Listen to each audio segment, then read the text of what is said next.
Starting. All attendees are in listen-only mode. Good evening, everyone.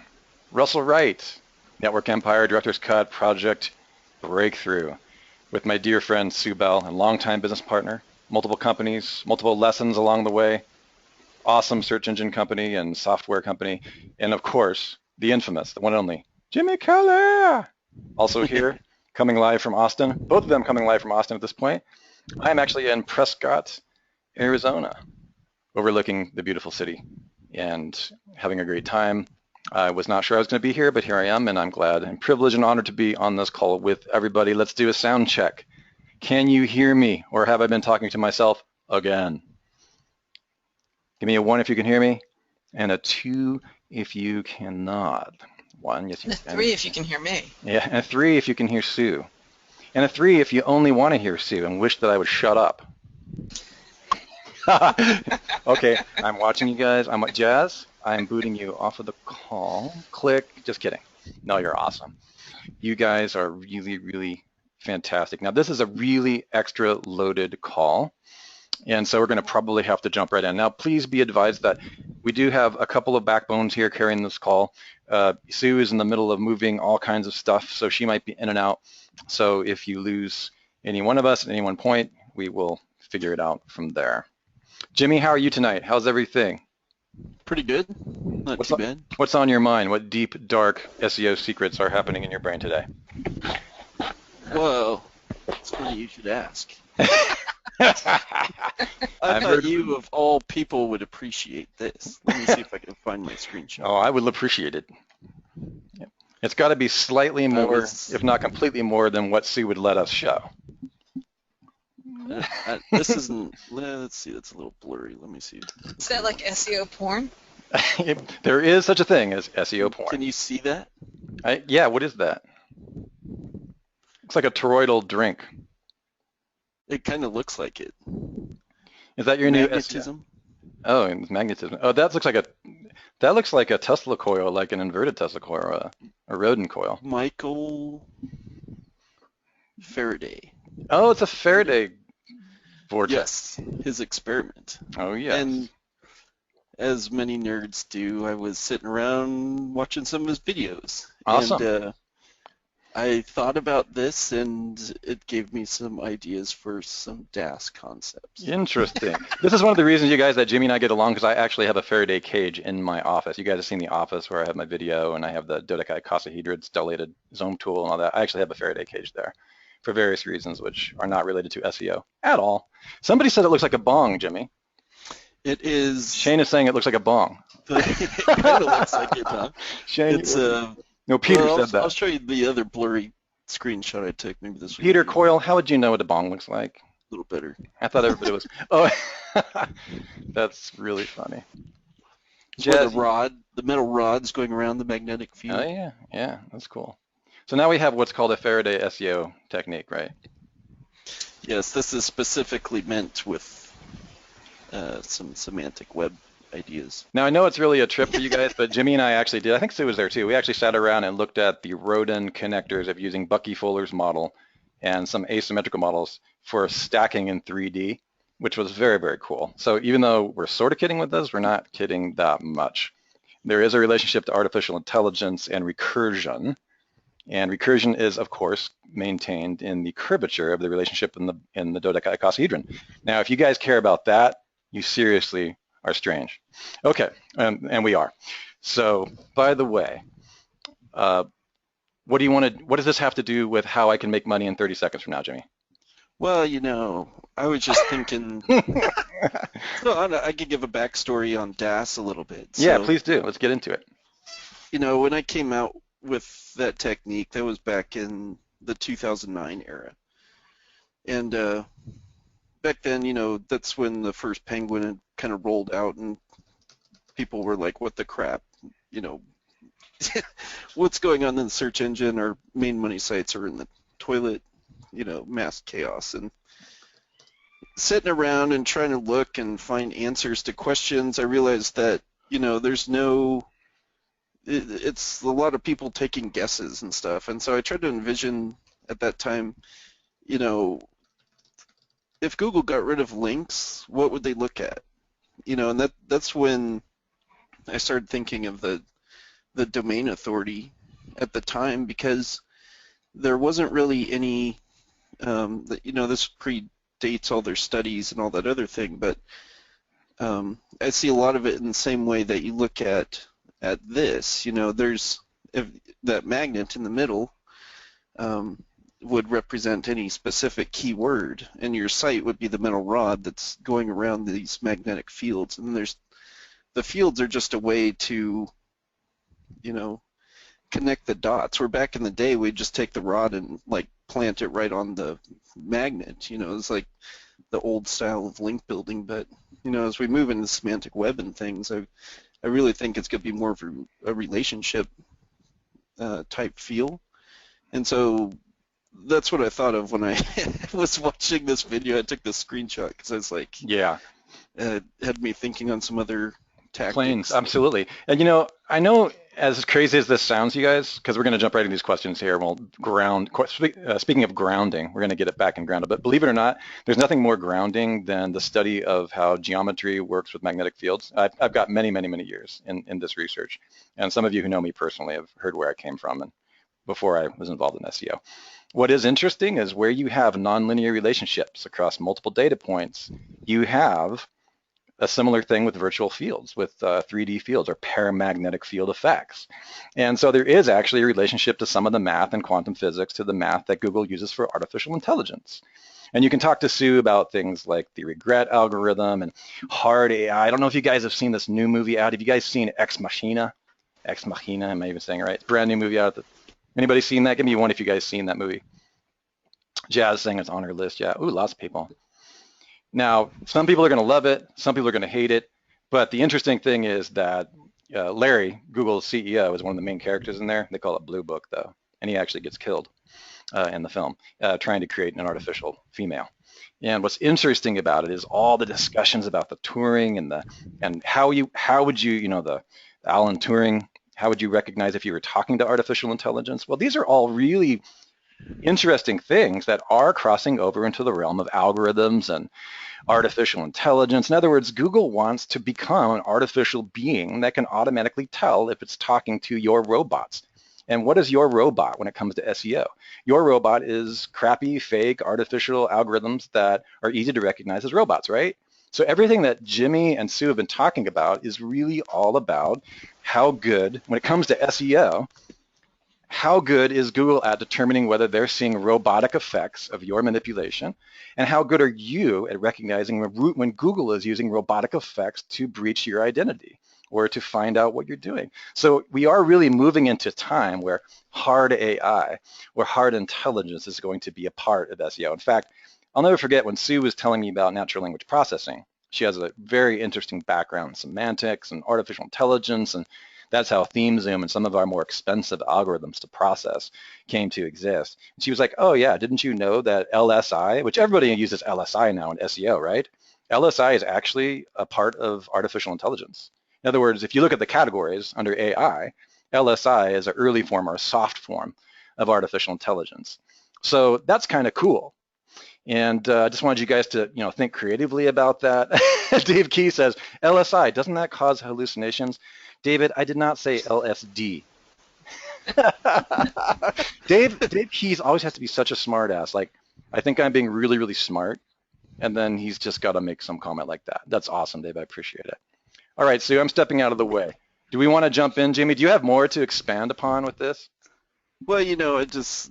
it's cool stuff. Yeah, for me, I try to take things that I learned from other places and apply it to what I do. It doesn't always fit. It doesn't always trigger an idea, but that's sometimes your simple ideas and things of thinking out of the box is just, it grows into something great as you let it, just kind of plant that seed. So absolutely. Well, it's kind of like if you read a Bible, they say liken it unto yourself. Like I kind of do the same thing with these types of videos. Mm-hmm. So try to see, how could I liken this to what I do? How does this Understood. apply in my life? What's the metaphor or the idea that you can take from it that might work on the same discipline or in a different discipline with the same thing? Yeah. Gotcha. Okay, cool. Questions? Answers? Solutions? Thank you. Good night. That was it. It's been nice talking to everybody. We really hope that you go out and execute this and apply this to your real world scenario. And I'm kidding you guys. Jazz is like, no. I'm a little jazzed because I saw that San Andreas Vault movie, and it makes my problems look pretty small after seeing a movie like that. Just like, oh, wow. Talk about splat. At any second, you just be walking along and somebody's like, oh, splat, here's your whole planet. It's like, oh, what problem? Bypasses. What? All right, you guys, let's get right into your stuff. Let's see what we got. Oh, Jimmy's doing something crazy. Oh, he's going to take us and put us all in a Faraday cage. Yeah, that's right. I'm going to just show that little clip of the video. Faraday cage is Well, we pull up other stuff, of course. Jazz has said, what is the last thing to go through a bug's mind when it hits the window? Don't. Jazz, I know the answer to that. Everybody knows the answer to that. Now, that's almost a Mike Clay joke. Dave Key says his ass. That's almost a Mike Clay level joke. Mike, are you here? I nominate Mike as the worst, the purveyor of absolute worst jokes. That's one of the awards. Besides the Cell Report's first stuff, he's also got that. Oh, now you're watching Faraday's stuff. I just wanted to show the experiments. They didn't actually think it was a bong. No, really. That'd be funny if that guy just grabbed it like, all right. All right, so let's jump right into the questions. Yeah, Jazz calls it a hookah.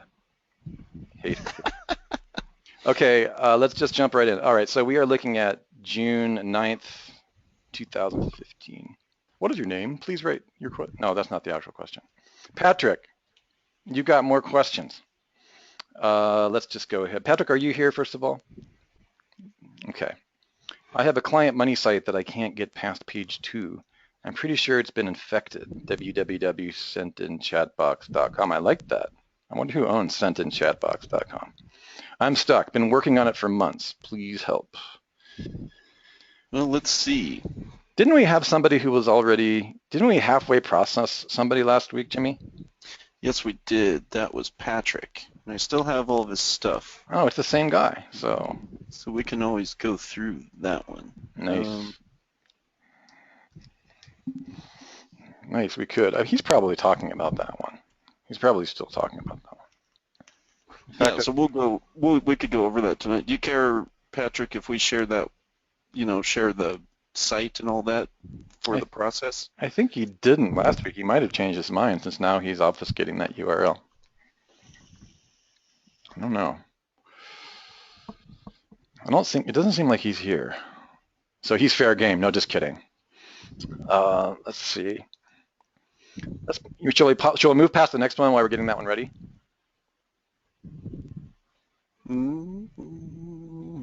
Yeah, we could probably save that one to the end. Okay, we'll save that one. But we will actually do it this time. Okay. Gotcha.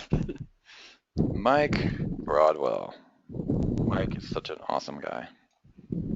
Okay, let's see. Mike, are you here? Do you have a workaround for the YouTube channel? Patrick is in the audience, by the way. Oh, there he is. Oh, no, he's only talking to you.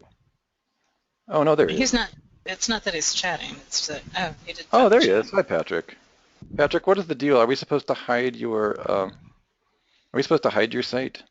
Oh, he wants to know what's the risk. Well, the risk is somebody else is going to take all your keywords and rank for you, or outrank you. But, the risk is 200 people might like negative your SEO. niche, yeah, or negative SEO. That does happen from time to time.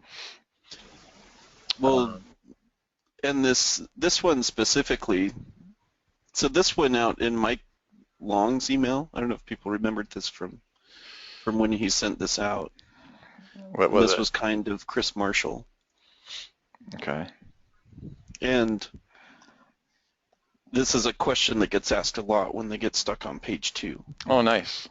Let's go for it. So, the interesting thing, he looked at one of Octavia's sites on this week's AnyWebby and Director's Cut, highlighted a simple change of a page title for Octavia's site. I had a local site in a very uncompetitive market that has been stuck in the 12 to 15 position for ages, and within an hour of making that type of change, Jimmy recommended to de-optimize the title. It's on page 1. Yeah. So I don't know if Chris is in here. Yeah, I think Chris Marshall is on the call. These are just, Jimmy is fairly modest, unless, of course, he's been drinking. No, I won't say that. These are the one of many, many types of things that we get all the time. And but this one is pretty huge because that's a massive. That's interesting. I don't even remember seeing Chris's site. I don't think I ever did. But the interesting thing is like what we show on some of these webinars, people are able to. Oh, they're going on. Chris went off and did that on his own. He just copied Octavia, the stuff we got from Octavia. Okay, gotcha. Yeah.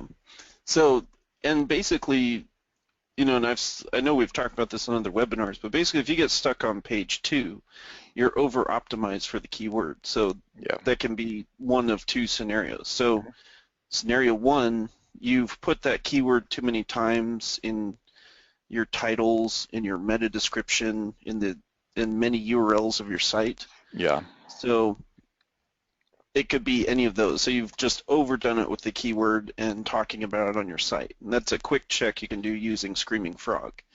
The second one is maybe you didn't really go overboard, but the combination of inbound anchor links with maybe a handful of those will cause that same issue.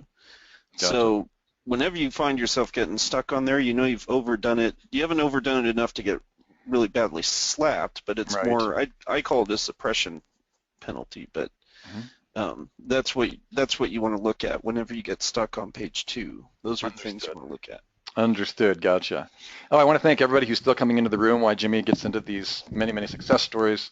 Also want to thank Mike Long for putting the notation out in our move and a lot of different things. We didn't do our regular marketing for this, and we're moving up towards 200 people now in here. Thank you all so much for being so disciplined and showing up. Even when we don't always know if we're going to show up, you guys are really, really disciplined guys and gals. Thank you very much. So let me just see. Oh, by the way, I know I just can barely get myself to do it, but if you want to, you can go because now we're competing with Cotton Grammar in his webinar because he wants to. So go to the Facebook page where Mike Long said and just, whatever it is that I've learned this from Cotton Grammar that I'm now supposed to compete and try to get you all to go in there. So feel free to go in there and make any kind of comment that you want, presuming it just mostly makes us look really, really good. Faraday. Dave Keys is going to go in there and say, hashtag Faraday. That would be awesome, David. It's a good one. And if anybody spells Faraday SEO, let's just freak them all out. Just call it semantic DAS. Yeah, semantic. Call it dodecahedras. If you guys spell dodecahedron right, I will remember you and give you extra credit. I might even open a Skype room called dodecahedras.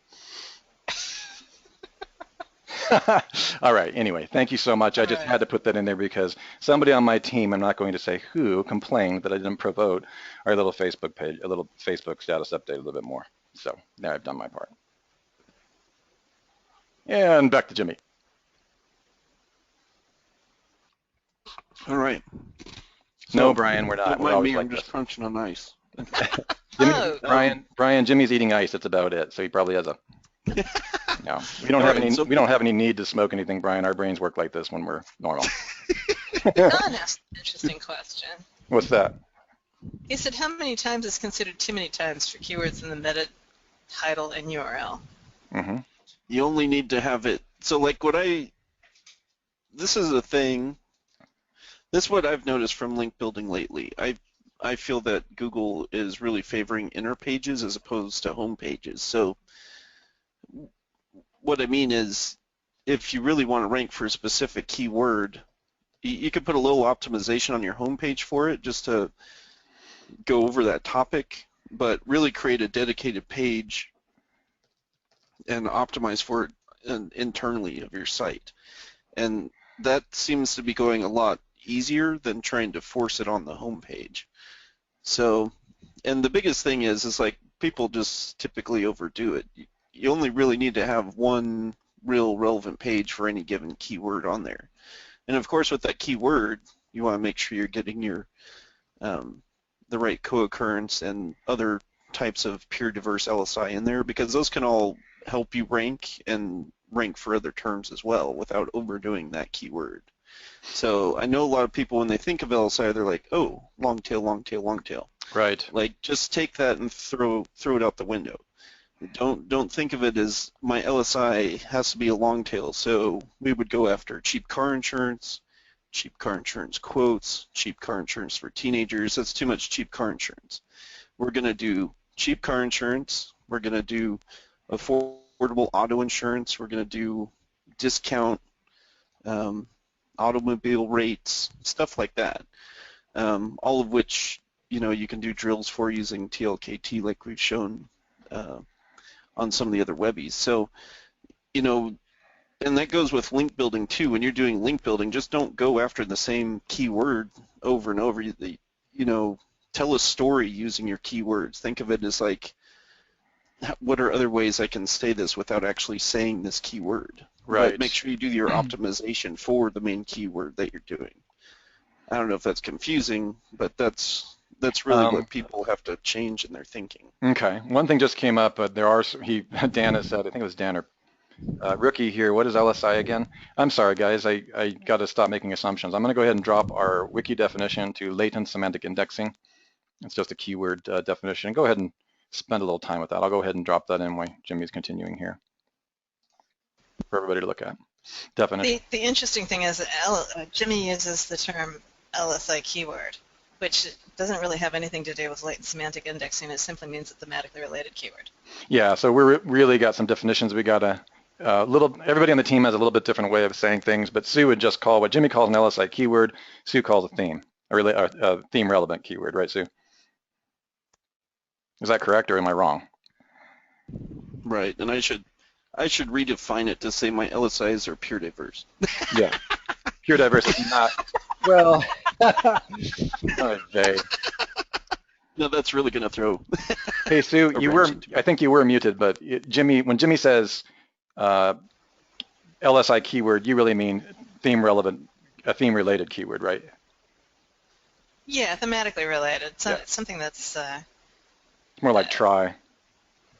well, yeah, that's a term I don't use too much, but just Anymore. like a synonym or a word that has a very similar meaning but isn't expressed. That's it.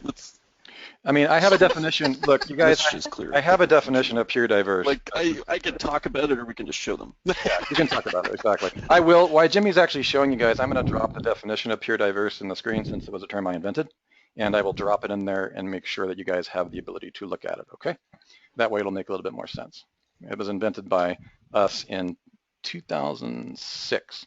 It was very helpful even today, and it is a little bit different than LSI, although an LSI term can be pure diverse from a theme. Let me just find that for you. Go ahead, Jimmy. So with any of this, this is the last keyword tool, and you can. I like this because they go and they do your drills as you go and you create your project, right? So you're not pulling old data from somewhere. Most of them will be banked on like a month-old data or worse. Indeed. So.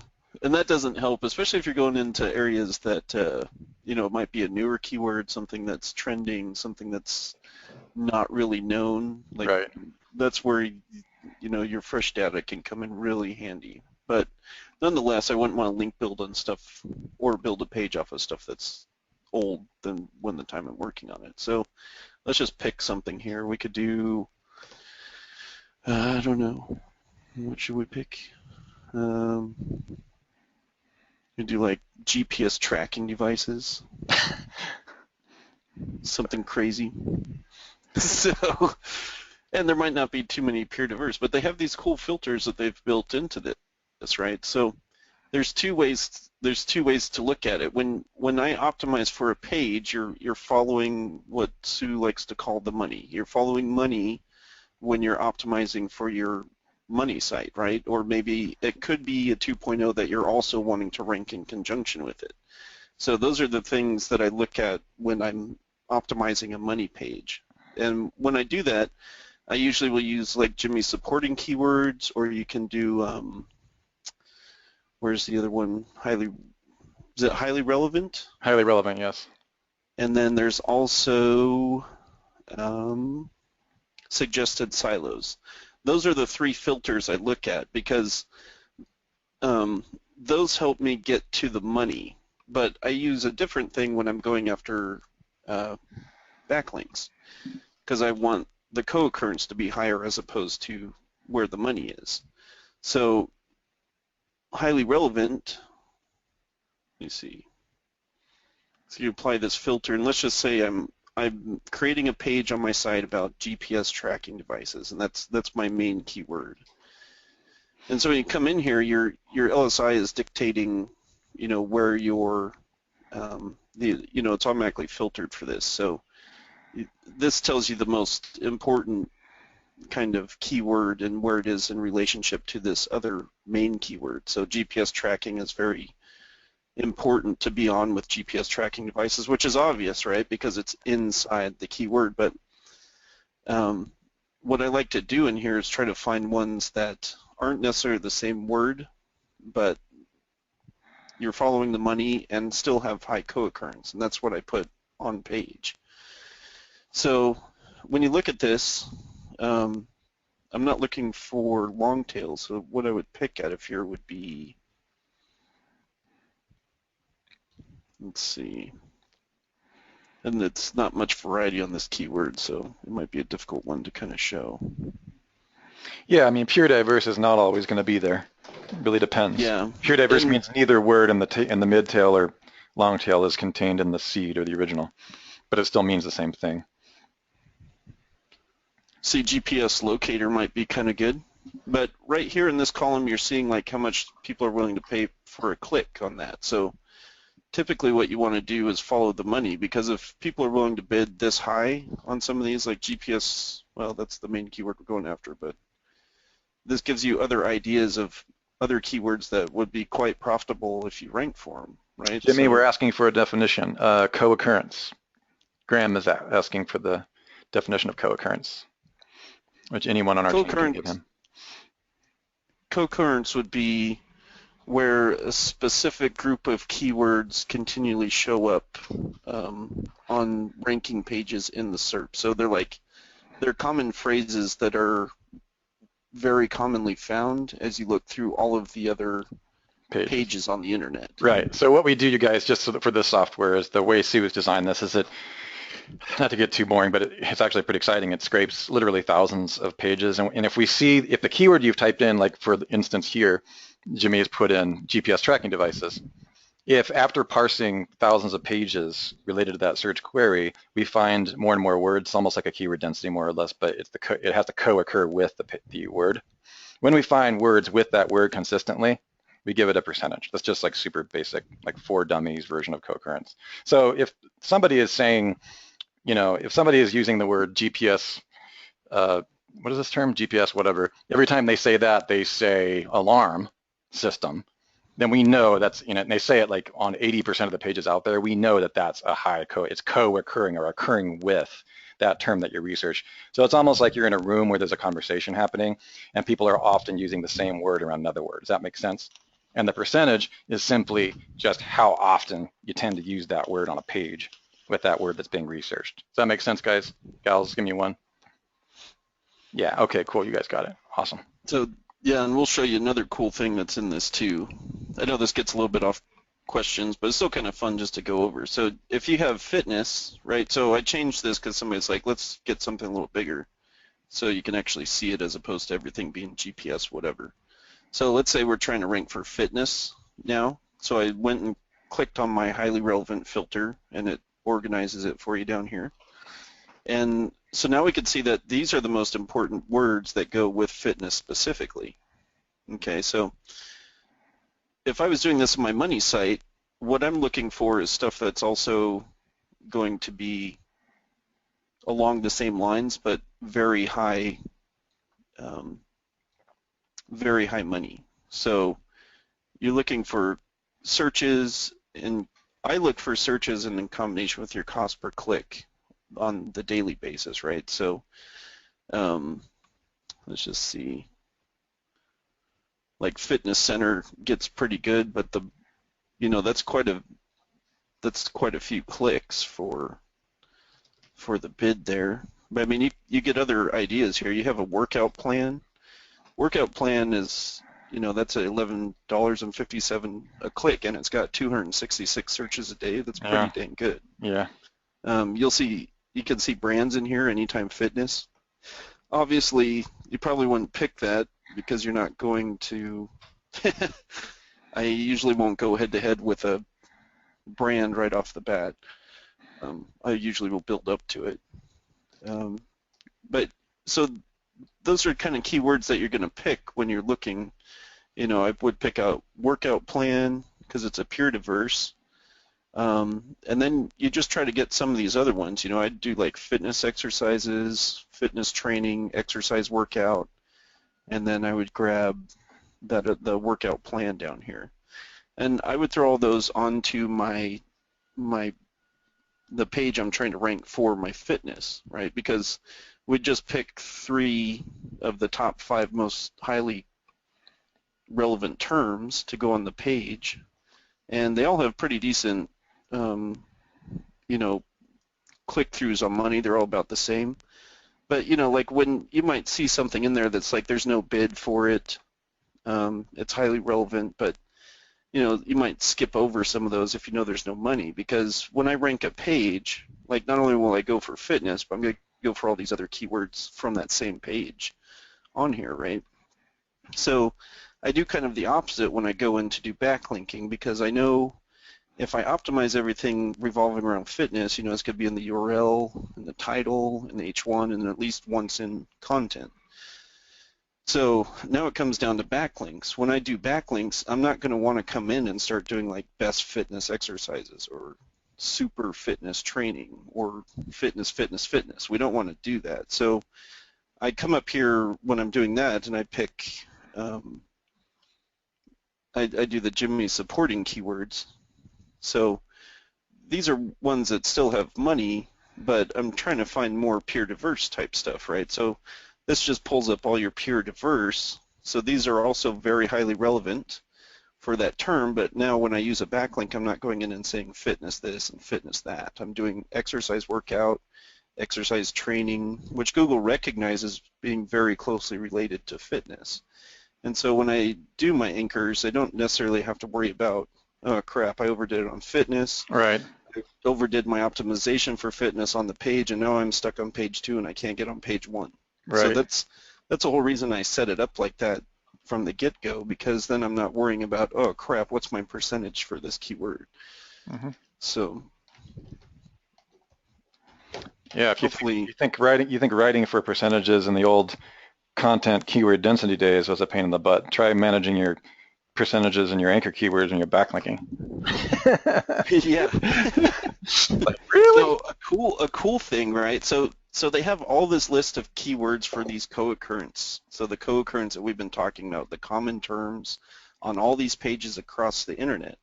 And this is a really cool filter that Russ and Sue have put in here, which is called your statistically improbable phrase, or your SIP. So we could pull these, right? So what is a SIP, you're probably wondering? So I'll try to explain. Statistically improbable phrase is the term that they use that's still in the co-occurrence realm, right? But it's not found on very many pages, and so they use it as an identifier to be either, you usually find them in papers that have been written, like research papers and stuff, places where there's been a lot of information or research done is where you're usually finding these SIPs. Wikipedia would be one of them. That's where, like, some of these, they contain that SIP keyword that basically weights the importance of that page. Because if everybody's out there putting the same co-occurrence keywords on there, how do you know, like, which one's better, right? Everybody can write an article, everybody can put in engagement, everybody can do that. Yes, and the statistically improbable phrase is what they use to change the scale, to give the importance of the co-occurrence. And while Jimmy's talking, as you know, I'm going to drop our link, Network Empire's link for statisticallyimprobablephrases.com, and you can read all about the definition and a wonderful video by either Sue or myself on statistically improbable SIPs. That's why we abbreviate SIPs in regards to TLKT, just because Jimmy won't go all the way into it on this. Sorry, Jimmy, for interrupting. There you go. Oh, no, you're good. And so if you want your page to be more important,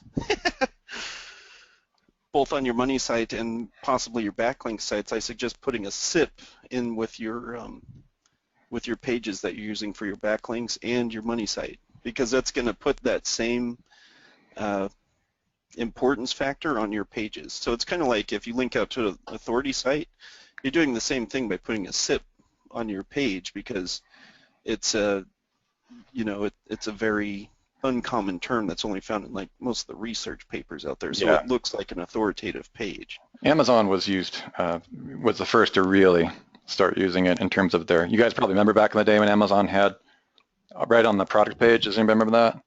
Then they removed it. Okay, trivia pursuit. No, Jazz, we're not talking about a sip of wine. Sip as an SIP. Silly girl.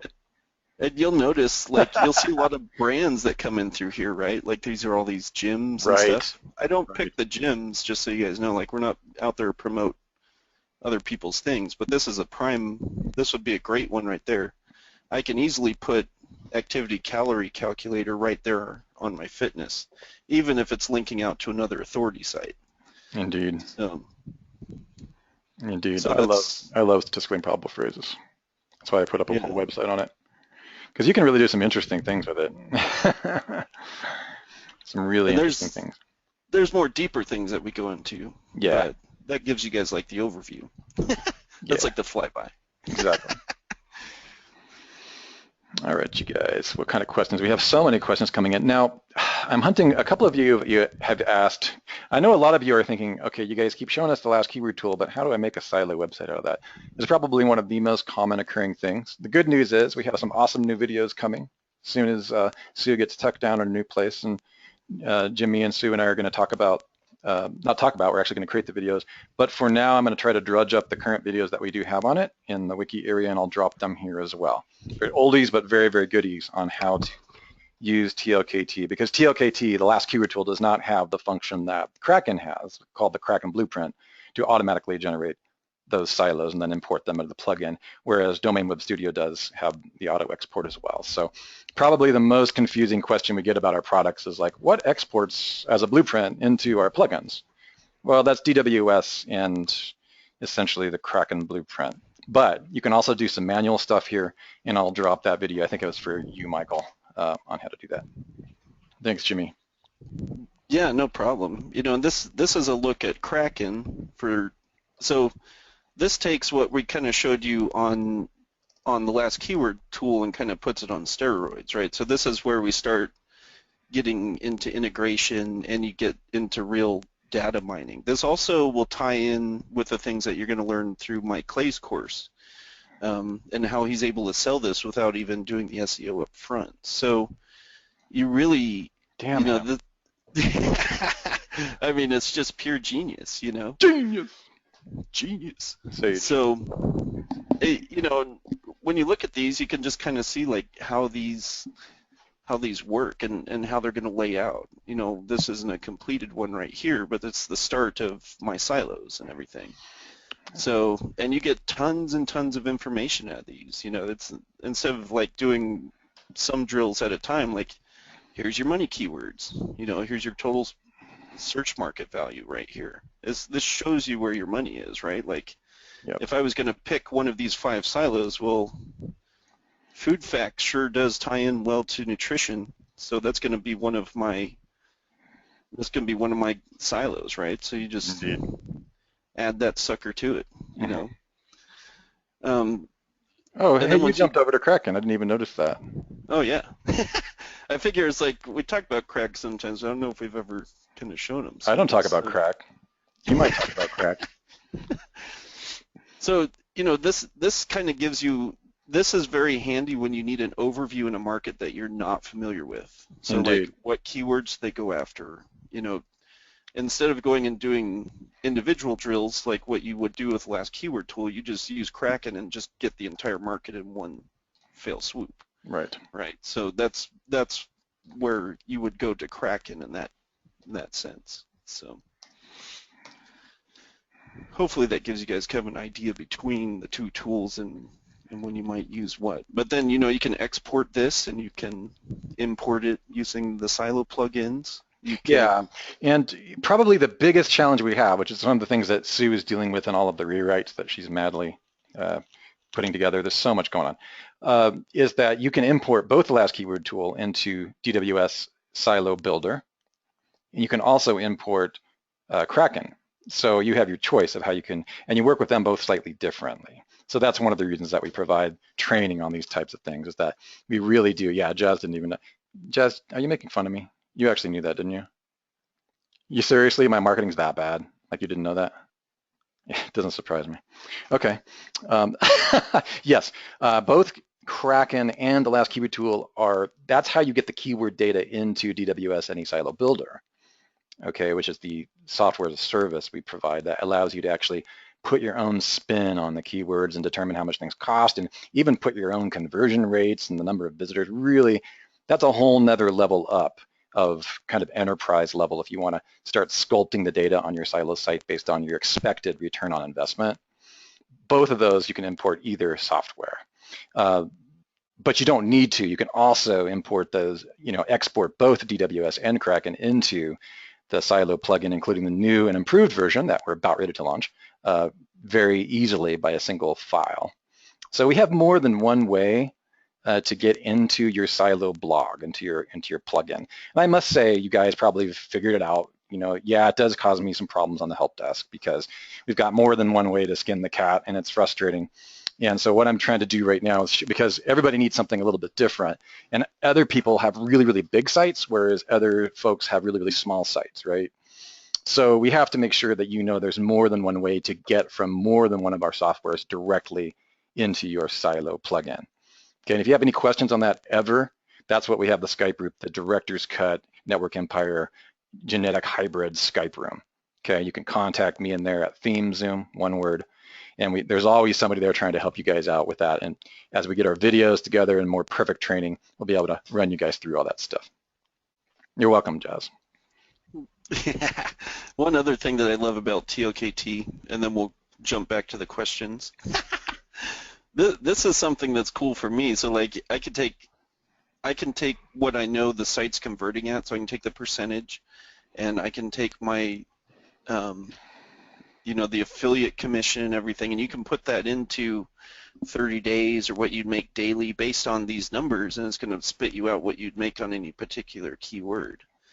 So right, so this is not for this specific search, but just an example, you can save and create your own custom filters to really start going through the data how you want. And this might determine, oh, you know, if I rank number in the top 3 for this one, then I'm going to be pulling in $2,000 a month for this keyword. Like, that's not realistic for this specific keyword, right? So my affiliate commission is different. This could be based on whatever program you signed up with, but it gives you kind of a money amount that you're like, okay, I rank for this, I make this in this month's time.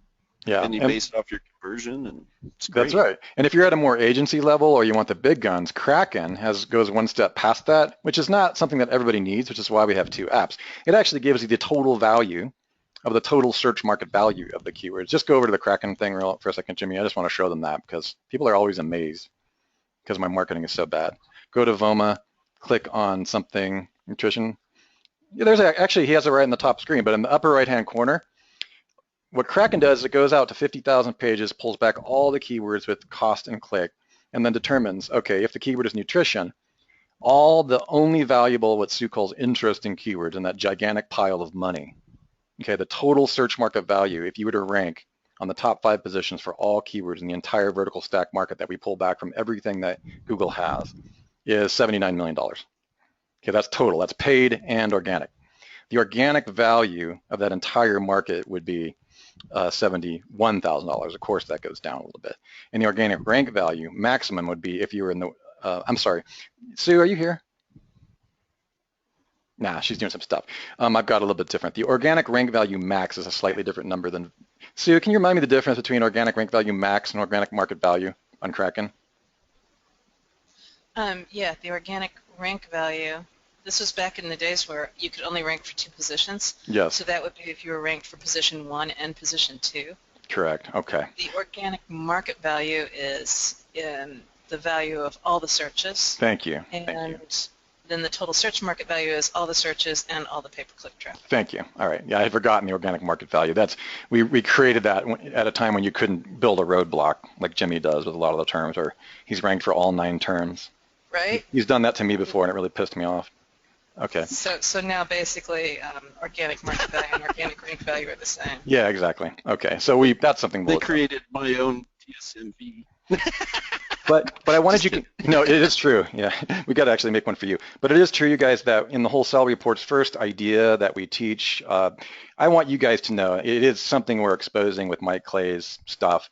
That's really how I got my start in SEO. In fact, the Kraken technology is really, when I came to Sue and talked about the problems I had doing all this, I had sold a report to bizfilings.com. It was my first gigantic SEO client. And we had to calculate all this stuff by hand. And I think to go through and parse all these keywords before Kelly and Sue got to it, this total theme just for nutrition, not including all the other themes under it, this would have taken me a good 2 or 3 days to calculate the total search market value. And it takes you about, I don't know, a few hours or less just on the drilling, a few clicks of a button. So when you show a client this, like I did BizFiling, or one of the larger clients, a huge legal firm in Chicago, actually one that you would all recognize as a household name I worked with as a client, as soon as I showed the owner of that, his name was Tom, he literally changed color. Like when we showed him these reports, this is why Mike Clay is doing so well with it. When you show them this data, the data alone helps you because they're looking at that bottom line. If you come to them with a project, or Jimmy's going to looking at a project for ranking for these terms, as soon as you show them the money, as Mike Clay will be showing you as well in that training, it's just perfectly obvious that what they need to do in relationship to all their competitors. Yeah, and the other thing, that's one thing we should ask right now. Like, this data is so useful, especially when you're determining your siloing. So I'll ask a question here. So we got 6 keywords that this pulled back, right, for main silos. Which one are you going to spend your time and effort in? Just type in your box and say which one you would go after based off of these 6 that are on there. We're just making sure you guys are awake. Thomas, got it? Yeah, I mean, not trying to insult your intelligence in any way, but we've got to make sure you're awake. Obviously, nutritional supplements, that's definitely a buy function. It's the buy function. Pay-per-click market value, Brian Young asked. Brian, that's only the paid, that's the value within the pay-per-click. That doesn't include our algorithm for natural value with it, just paid rankings. Okay. Meaning if you were to buy one ad on the sidebar, Brian. Okay, cool. And also, Brian, if you were to pay the maximum bid based on the competition in that market, that's a good question. And if you have more questions on that, see me in the Skype room. Jazz says that's a trick question. You're kind of sarcastic, aren't you, Jazz? But yeah, I mean, you could totally tell. Like, say we're going into this nutrition market, we have no idea. We've found some important words.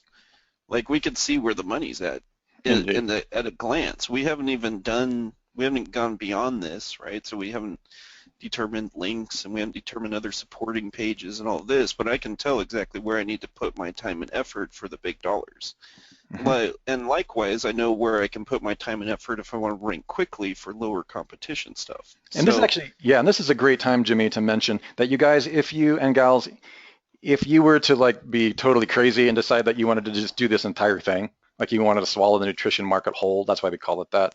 That would be a monster site and really, really huge, but you definitely would want to move upward to Domain Web Studio, any silo builder for a project that large. You don't want to be hunting and pecking inside the silos, plugin and adding one thing at a time, trust me.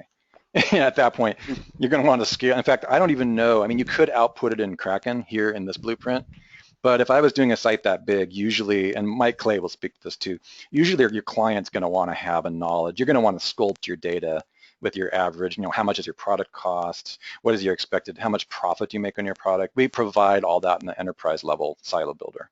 Just want to make sure that that's probably, if you're going to go for all these, which sometimes Jimmy does, if you're going to go for all these instead of just one silo or just one niche here, that would be a monster project and you would need our silo builder software.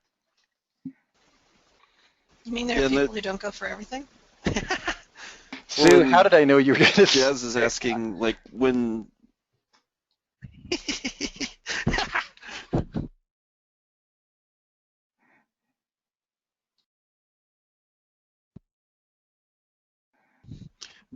Jazz was asking, can you guys hear us still? Yeah. Yay or nay? Yeah. Okay. Yeah. So Jazz was asking, is like, when did that rule come out that you can only rank the two? Or so you'll see it. You will never see a site ranked more than 2 times on the front page. You usually see it on page 2 and beyond. And I don't remember. I think that was a year and a half ago that they implemented that. So because for a while there, you could just rank multiple pages on the same site.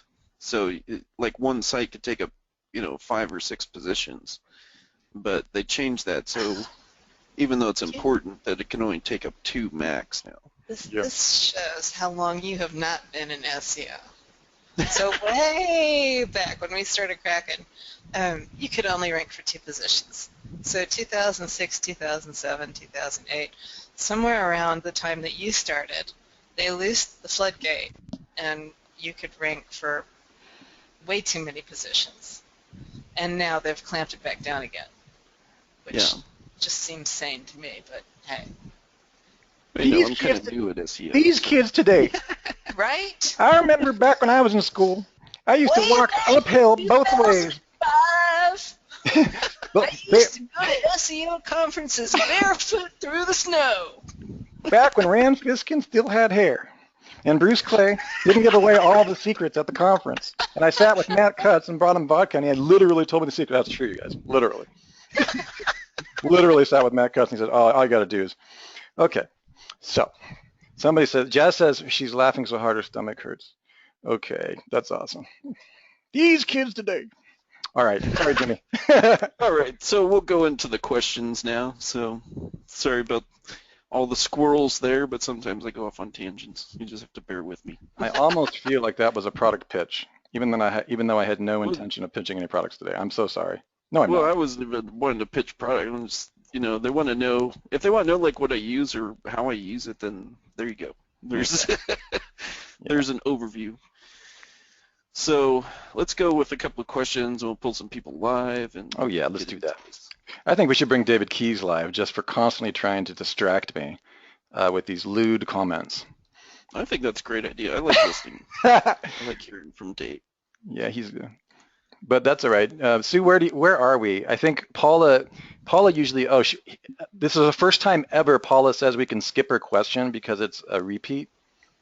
Because usually Paula's like, look, my 72 questions, you missed them this week. Right? And I'm like, oh, sorry.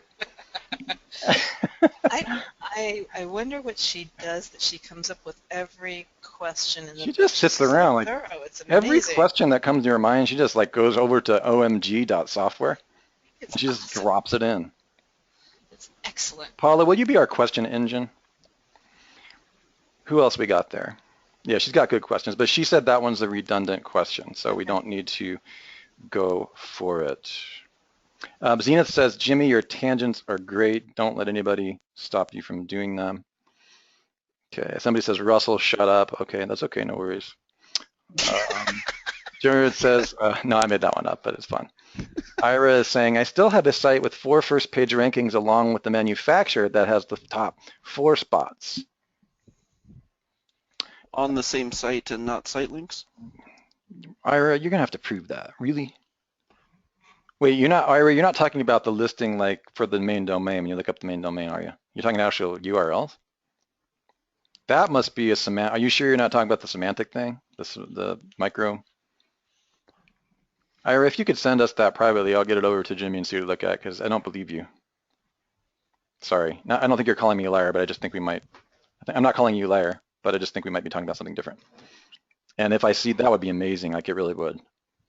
Oh, by the way, Ira, you also will be back engineering that. But also, yeah, exactly. Also, Ira, you can't have your search pages be 100 long, because then you will have more than one. Okay, so it's got to be the 10 page layout. Huh, okay. 4 different pages, lacrosse office furniture. All right. Okay, we'll have to look at that. Who's next, All Jimmy? right. Why don't you pick someone? All right, so let's go. We'll read through some of these, and then we'll pull some people live. So we'll start with Mike Broadwell. He's like, I would prefer to go on. Oh, he wants to go on mic analysis. Excellent. Let's find him. Oh, well, Mike, are you on tonight? Yo, Mike. Wake up, Mike. I've got to find you. Let's see if he's on. I don't see him. I remember one time I turned somebody on and they had screaming kids or like some Family Feud in the background. It was horrible. Let's see, Mike. I don't think he's on. I don't No, see him in he's there. not. Okay. Well, we can answer it via this. It has to do with siloing and menus. Do I need to have any menus at all on my site? The reason is that I am putting together a site with a lot of content I'm selling as a package. Wait a second. These are all old. We answered this last week. This is the wrong spreadsheet. I don't know. This is one I was sent. This is the wrong spreadsheet. Yeah, no. Are you sure that we did these last week? Yeah, I guarantee you we did. Paula's even confirmed. Okay, so we don't have to worry about that. No. Sue, do we have another spreadsheet? No, go. We did those top. It doesn't mean that we did all of them. Roll to the bottom a little bit. Go past. Let's see what we got. Otherwise, we'll just start pulling questions out of the. There's 6, 9. It could be that I pulled a couple. Yeah, it might only be 1 or 2, but both Paula and Mike. Mike asked the one with the menu, and then we found out. The reason I remember it is because it was a fairly important, marketing issue. He's trying to save some. It's a long, complicated thing which we answered last week. Hey, Paula. Yeah, I think it was because Paula was saying that she had submitted questions, so I went back in and I pulled the last couple questions that were in the question queue. Paula, is number 7, which is your question, is that new? Paula, that question, which is I know some, is that new? Or is that old?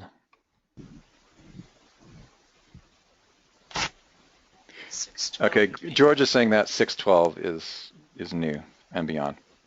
George is really organized. George, you're hired. Okay. Good catch there. He knows exactly where we're at. He's like, what are these guys? While you're doing that, Ryan is saying, can you explain the difference between a DAS stack and a DAS cluster? Okay, we really covered that really well. Not last week, but the week before, Ryan. In fact, we covered it so well that I kept that one aside. And I need to make sure that everybody watches it. Ryan, remind me either in the domain authority stacking room to provide you with the details because it was good enough that we had to keep it aside. It took an hour, but we covered it really well. So this one's from, and I would probably butcher this name, so I apologize. Yasuki. Yasuki. Hi guys, and hello Sue. I have a question for Jimmy. I am new to OMG Director's Cut, and I've watched DAS training videos and office hour replays almost every day, and I have known better and better. Thanks for your great information. Here's the question I would like to ask you about DAS. I understand that for low and medium competitions, we need to create 3 clusters, and each silo supporting page will have 3 backlinks from 3 clusters. But if I go for more competitive keywords, I need to create about 10 clusters, and do I need to link out 10 backlinks to a respective silo supporting page? If so, then do I also need to add 10 LSI keywords and a tag and a content as well? Okay, so let me answer that part first. So yes, the more clusters, I try to keep it 10 links and under because then you're not worrying about you're still keeping your trust pretty high, and you're also minimizing the risk of doing over-optimization, especially if you do the LSI keywords like we show you on the videos. So you would be okay there, and then you're asking, do you add the 10 LSI keywords with a tag and a content as well? So I usually won't do the tag. I mean, we don't really go over that. I do, but until you get really comfortable with your on-site optimization, I tell people to ignore tags up until that point. If they do tags, then make sure they're no indexed, period. So aside from that, when you go, I will definitely go and add those LSI keywords to the money page because you're sending backlinks into it, you're only going to add that LSI keyword once to your on-page content, right? Because that's going to give that page an opportunity to rank as well for that keyword. You only have to have it once on your page. So, and a lot of times with some of those other LSIs and supporting keywords, they're going to be a lot lower competition than the main word you're trying to rank for. So if you're going to go out and build links for it anyway, and you have the LSI, that's why I put that into the content as well, because it just makes sense. If you're going to take the time to build out everything else, then you should maximize your chances of the money page ranking for that keyword as well. So that's that part. So whereas if I linked out more backlinks to the same silo pages, then when each silo supporting page trust flow decreased. So let's see if I understand this. Whereas if I link out more backlinks to the same silo supporting pages, would each silo supporting page trust flow decrease? Don't know if I'm understanding that question correctly. I would say, if I had to take a guess, I don't really think you have to worry about it so much. You know, the times where you have to worry about killing your trust flow is when you're going after low quality links in mass quantities and you end up with little pebbles on one side of the scale. That's what's going to counter the trust that you're getting from it. Now, it doesn't mean that it's not okay to use some of those. You know, it's okay to do that. But remember, DAS is primarily used for increasing the trust to your site. So you don't want to go nuts on it, but it is okay to have some lower quality stuff in there as well. But, you know, overall, a brand new site, you're trying to maximize that trust. So I try to stay away from all that stuff as much as possible. So hopefully that answers that. I don't know if I understood that part of the question. So hopefully that helps. It does. This one is from, oh, good. Oh, he's on the, okay, great. This one's from Roman. I want to target plumbing, emergency plumbing, and drain cleaning in a few cities and their suburbs. What is the most preferred silo structure for this? So that's an interesting question. This is what I do. And I'm assuming you're trying to rank in the cities and not necessarily the global keywords. So this is how I set that up. And this works awesome. This works really good, actually. So let's just say we have plumber. Let's say draincleaner.com is our domain. Hopefully you guys can all see my screen okay.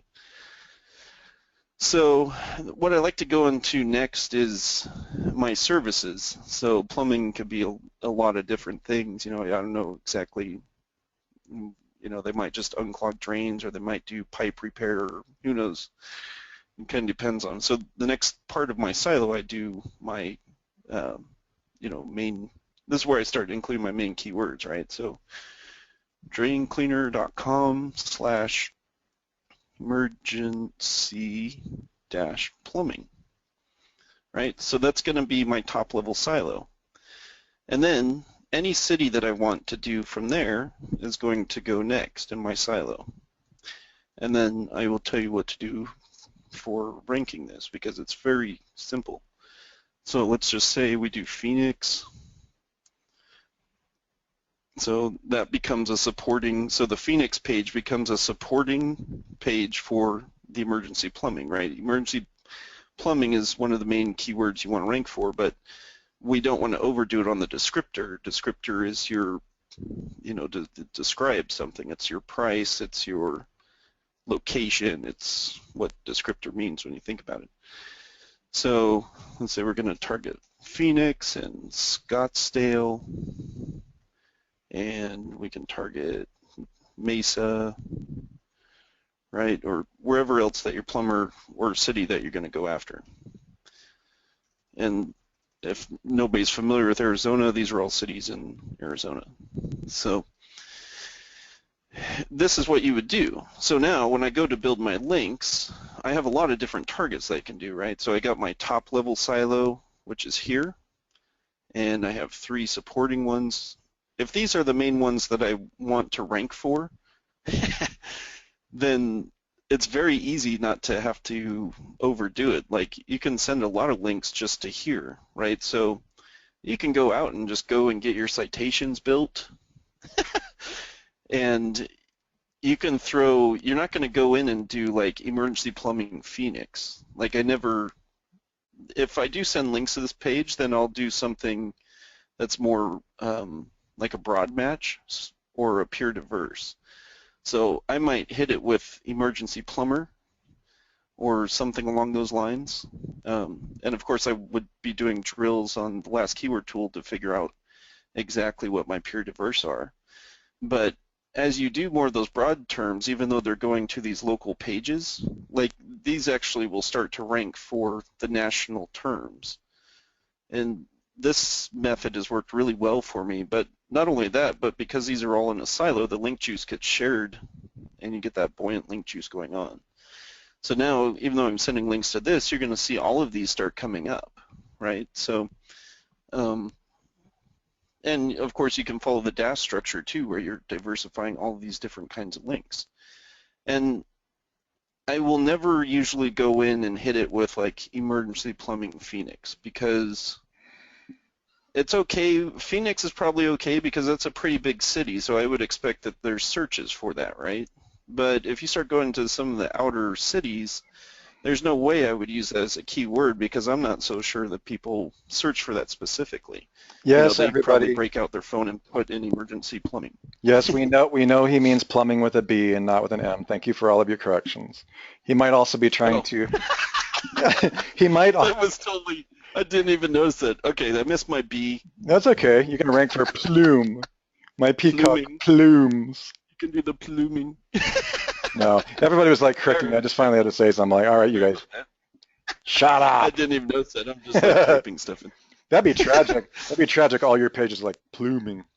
I'll tell you what happened. There's been plenty of times that they're trying to rank some other site. They're trying to rank a new site that they built, and I accidentally build links to one of their older sites because I recognize it as their brand. All right. They're like, why aren't we getting movement on this? Our other one's moving really good. It's like, isn't this yours? No, that's not our site. Oh, crap. Damn it! I hate stealing. But you still have to pay me. I do that kind of stuff all the time. Now you're going to have two sites ranked. Yeah, there you go. Damn it. I've had customers that they just didn't want those sites. So always pay attention to the details. That's actually happened, Oh, Jimmy. Yeah. It's actually happened where I ranked yeah. somebody for a Yeah. site they did not want ranked. Oh, man. Yeah, and I don't know what you do. Go negative SEO it. Yeah, the index. I call you. Just kidding. So, well, I'm just kidding, guys. I don't negative SEO stuff. No, me But, neither. so that's basically how you do it, and that keeps you away from over optimization for any, the danger area with that last patent was, if nobody's searching for it, like this goes for new keywords too, right? If you think about this can be a brand, this can be brand new keywords that are coming up, maybe start trending. If there's no search volume for that, how likely is it that you have tons of long tails or the actual main keyword linking to that site when there's no search volume for it? I mean, that starts looking fishy right off the bat. So there's ways around it, of course, but just be aware of that when you're starting to pick anchors that are inbound as well. So a lot of different little tricks that they're trying to pull on us. But this method works really good, and then over time I always see, even though you got these more broad match going to these location pages, you'll start seeing this actually rank for the keyword nationally. So it's kind of cool. Jimmy. Jimmy, do Yeah. you want to see something crazy that Alex just sent us? He was trying to prove us The wrong. Alex? Alex, yeah, because the guy, not Alex Becker. I forgot his last name. He's on the call with us. Alex, what's your last name again? 'Cause you deserve a kudos for this. He's being a smart Alex. He's being a smart Alec. Crisis prevention training URL.com is ranked 9 times or 7 times on the index page for crisis prevention training. That's pretty impressive. So, like, we were wrong. I don't know about that. We'd have to go back and look at that patent, but I dare you to find one that's competitive. Okay, right. So you're saying like if it's something that's super competitive, it would be super hard to get multiple links. Yeah, I believe so. Okay, cool. I have not seen that, and I saw the SERP shift where I've never seen that many on one page though. Just kind of interesting. Yeah, you can force it, but it's not. Hmm. I don't know. At a certain point, I don't think it was you. I'd rather do different domains. Yeah, but you know what I'm talking about, right? It's like on the same page, same domain. Mm-hmm. I mean, I've never seen that before. I've never seen over 5. Have you? Oh yeah, like you used to be able to shove it down Google's throat before. Right. I mean, but then they started going like that change. I think happened a little bit in Maps too, but Oh, okay. I can't. I'd have to go back and do some testing on that one. Yeah, I'll send it over to you. That's why I mostly we should just look at it and like, because I literally have never seen that many on one page. I'm sure you have, but that's really interesting. Thanks, Alex. Smarty pants. So hopefully that'll help you clear this up, Roman, for your questions on how you go about trying to rank that you're working on. But that works wonders because the client gets really ecstatic when they start seeing movement on the national keyword too. So, but it's very easy that way to rank on the local stuff. Let's see. So we'll go to Leo. Hey Jimmy, does it help the DAS stack when only I use the feeds from my DAS properties to backlink from FCS network or Web 2.0 properties? Okay, so it depends on how you're doing the feeds, right? So when you do your feeds, it depends on how many that you put out in the feed. Like if you go out and send like 200 syndicated links to a brand new page, that's too many. You're going to start lowering that trust flow to that page. So usually when I start syndicating my feeds, I'm going to be tier 3, typically. And that usually eliminates losing too much trust on that tier 1 level. So that's usually when I start going out. Doesn't mean I won't syndicate to a controlled few, so you go after like high DA type, you can do like FeedBurner, and once upon a time you could do Yahoo pipes, but no, they just want to take everything away from us. But those are the types of feeds that you could go out and do a few syndication posts to try and push that power over back to your DAS stack. So you're not going crazy with it. Let's see. We'll do Mike. We'll do the 2 questions for Michael, and then we'll pull Dave on because I like hearing from other people.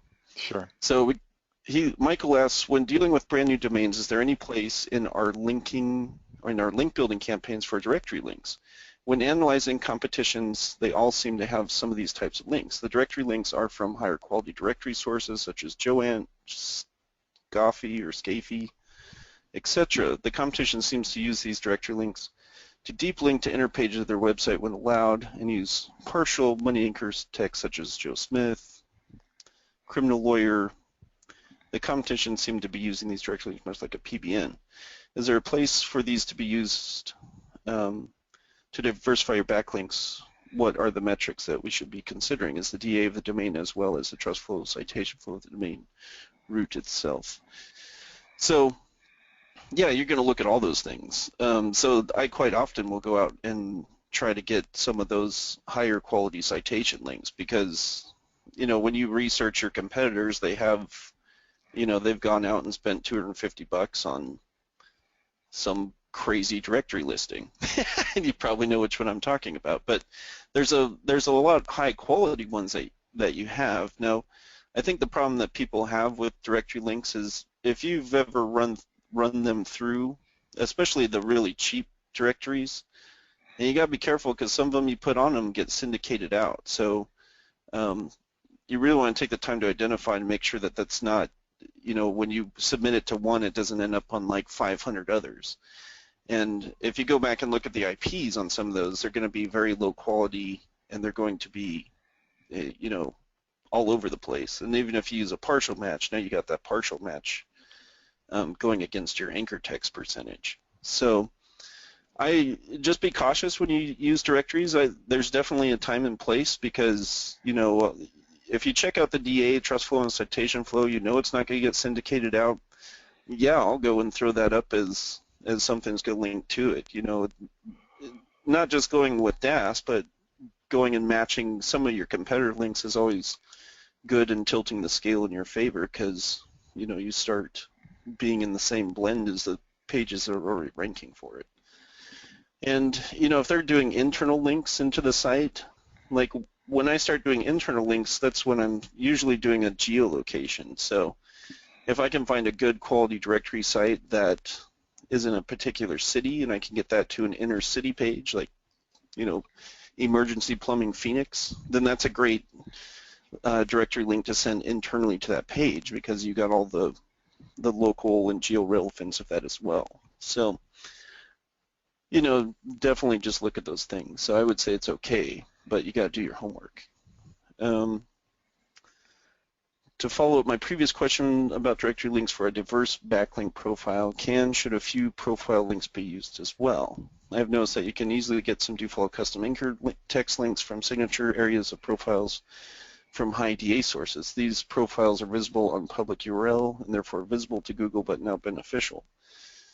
So profile links, I usually will not use keywords when I do profile links. Like, that's where when we start creating our fake authors, you know, for our pages. You make fake offers? Yeah, I shouldn't say fake author. Alias is more of a better term. I was messing with you. Your online alias. Totally fake. So I'll take him, and if it's relevant to my thing, I'll link back to my site, but I won't use a keyword. I usually will go in there and put the name of my alias. So, you know, it kind of ties in. It shows that he's integrating on some of these platforms, and you know that you're getting some of that juice back. So, stuff to consider. Now, let's get to some fun stuff. Let's pull some people on because. I want to talk to David. David Keys, do you have any questions for us tonight? Because you're entertaining and amusing. Do you have anything you want to talk about? Okay, let me find your thing if I can figure out how to. I unmuted him. Oh, you Hey did? there. Hey, Dave. You know, I just came back off of a phone call. I got a call in the middle of the webinar, and it was a client that I used to work with a couple of years ago, a former client. He's no longer former. Okay. Close. I was talking to him about some of, you know, what I've learned since 2 years back. Score. Kind of blew his mind. Congrats, man. Talked a lot about concepts behind Network Empire, where I'm scratching the surface, but that to the uninitiated is very deep. So, questions. You know, today I don't seem to have a lot of questions. I do have one. I keep looking at this interesting anomaly that on this same guy's site that we talked about last week, and one of his keywords is doing very, very well. I actually took a blog post on a PBN. It's a very clean one, so I just, you know, it's like, wow, this thing is kind of amazing. It's like I took two pills at the same time, so I don't know which one is really what worked, because I de-optimized his page. That seemed to have some immediate response. But beyond that, I also took a post where I took each of his, if you remember, it was flat, but he's got these sub-communities underneath the main community. And so I made a link just copying the text of his sub-communities, linking back to his site. Each sub-community, so one link to each sub-community page is what it ended up being, and then the main page over that. Every one of those sub-communities combined with the term of the main community is either in position 1 or 2. Yay! Yeah, so like, is that something semantic? Like, I don't know if I should repeat that anywhere else. I guess the only way to find out if that's having a real effect is to do it on another community and see if including those sub-communities from an external signal along with the main one does the trick. Because they generally don't get any links, so one link was enough to like make a difference. Interesting.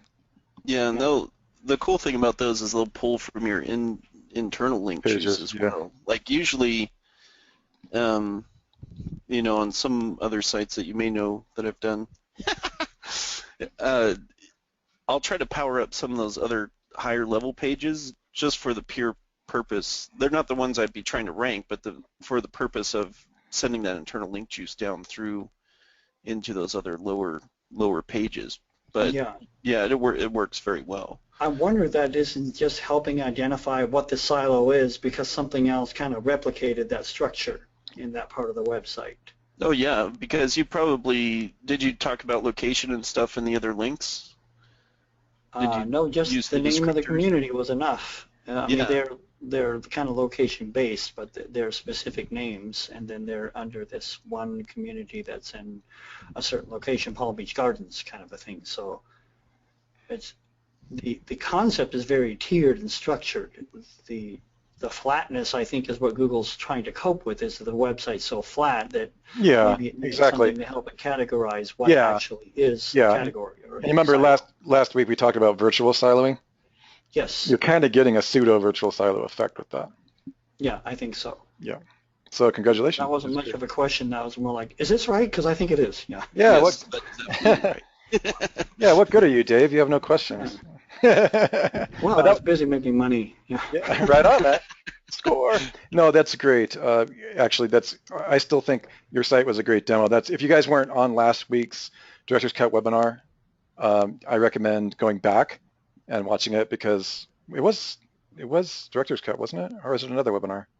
No, I was at DC. Because you attend so many. Okay, it was DC. Yeah, go back. He actually shared the site that he was just talking about, and Jimmy gets into, we talk about the issues with the silo structure, and this is a classic case where Dave just really doesn't have control over the infrastructure. It's the one thing I know over here we really hate to be in that position where you can't really go and change anything, and it really is. I think the big takeaway from that talk for everybody was that if you have a client come to you and they don't want you to build the site from the ground up, and you don't want to add a bolt-on silo, it's very, very, very expensive to restructure a site.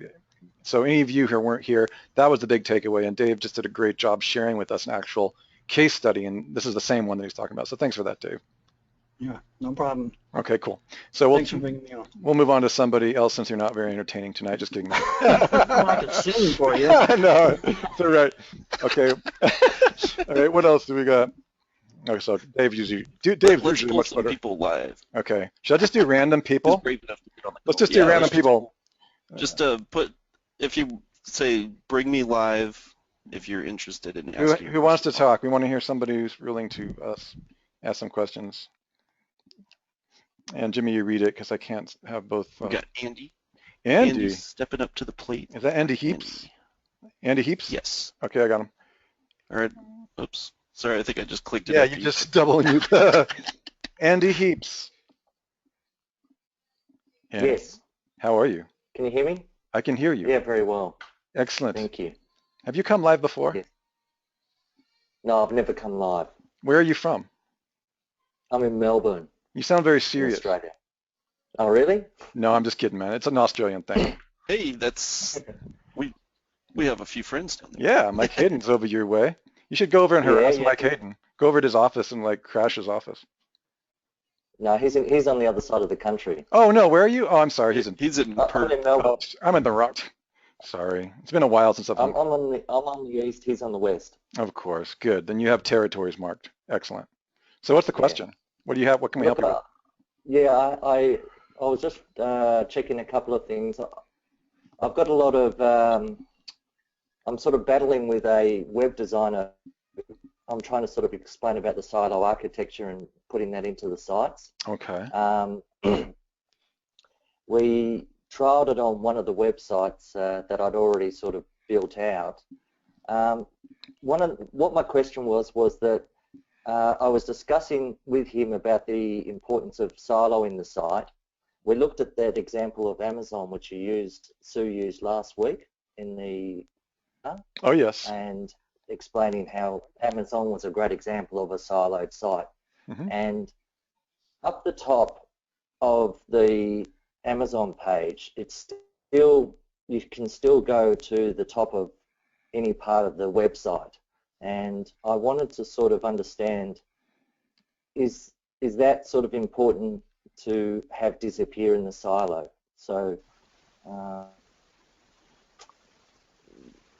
So you're still drilling into a silo. So right at the top,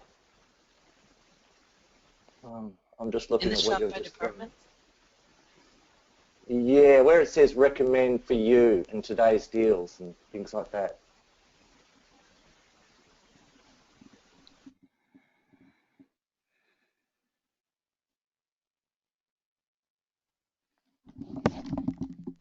So you've got let's on the see, do you see it sidebar. on here? Yeah, I can see it.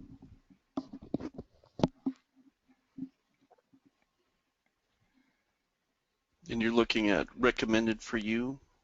Are you talking about this Yes. one right here?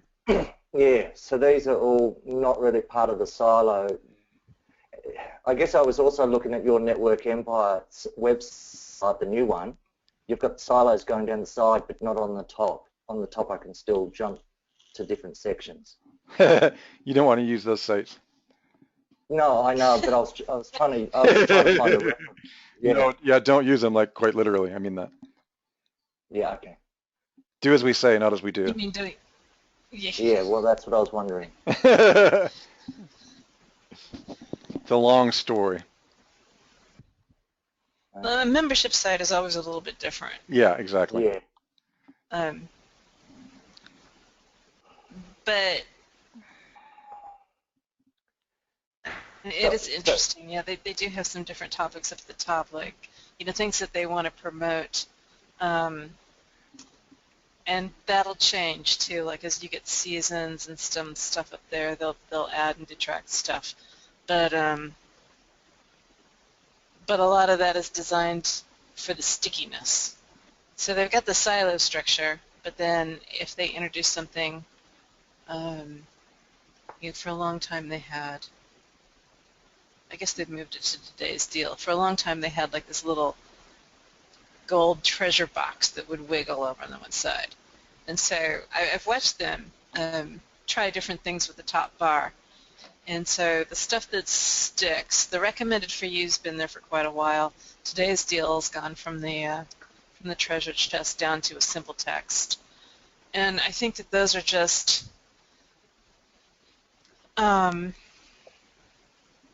those are concepts that they find profitable enough that they want it on every page. Yeah. So like a silo structure is more like a guideline. It's not a hard and fast rule. Okay.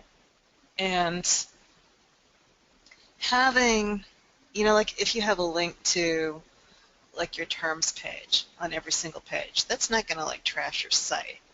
It's just I try to keep those things to a minimum because what ends up happening is that they become sync wells for a lot of your link juice because every single page points to them. So, so you know, first and foremost, you want to think visitor usability. And for me, visitor usability is always going to trump a silo structure because a silo structure is designed to rank, but all the ranking in the world doesn't do you any good if the people can't navigate your site and find what they're looking for. So there are people I know out there that take silo structures to such a degree that they actually remove the silo level of the silo menu from every single page. Once you're down in a silo, the only pages that are linked to are the other pages within that silo, and you don't get to see any of the other concepts on the website.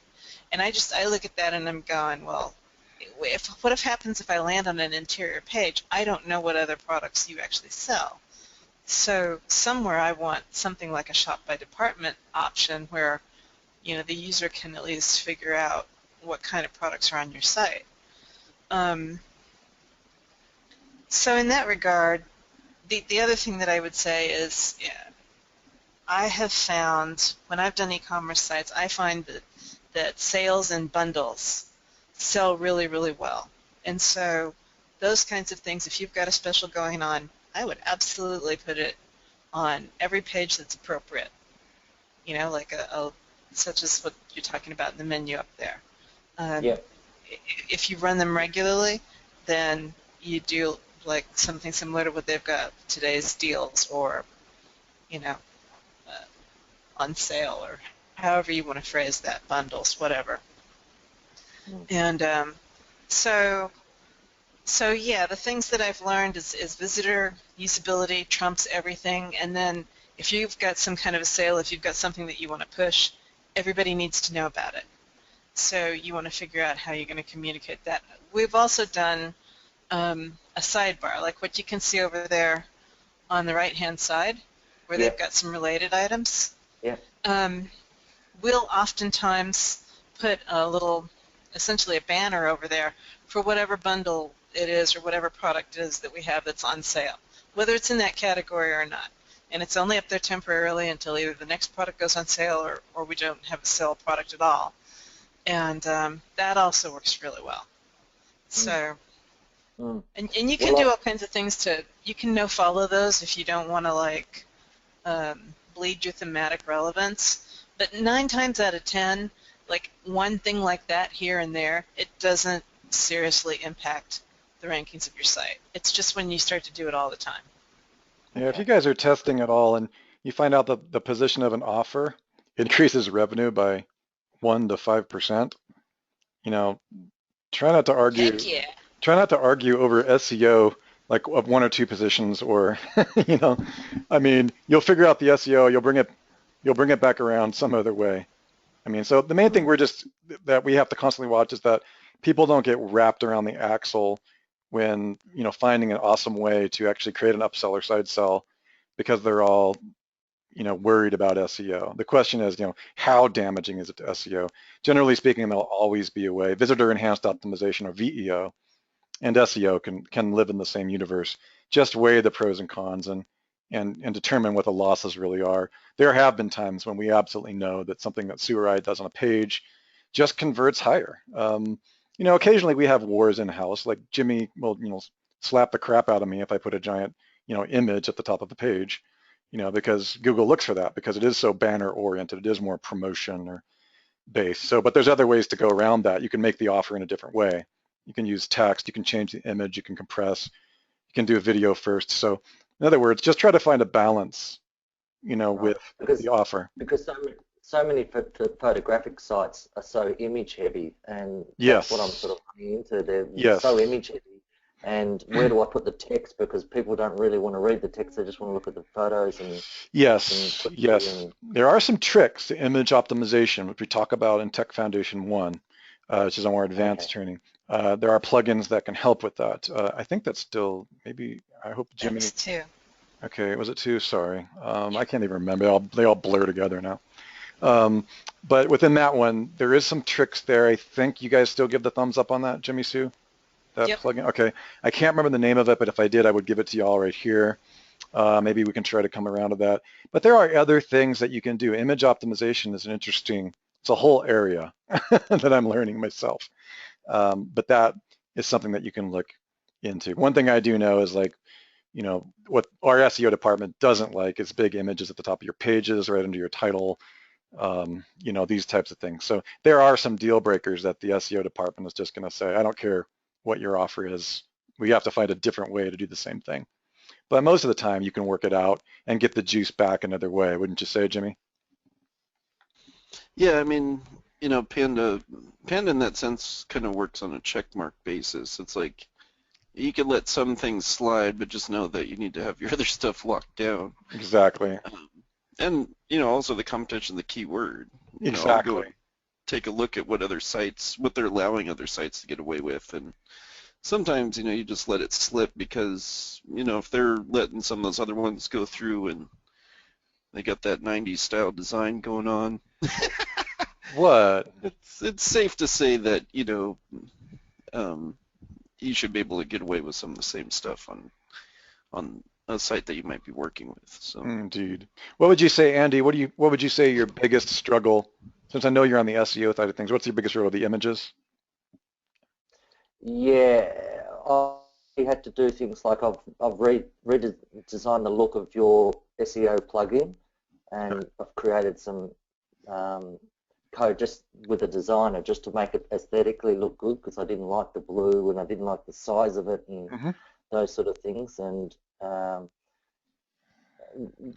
it's the images that have been the biggest thing, because I'm starting to work with a lot of food galleries and photographic sites. Mhm. Yeah, that's been one Can of you, the struggles, is trying to integrate the two yeah, can you areas. contact me privately on Skype so that I can see what you've done?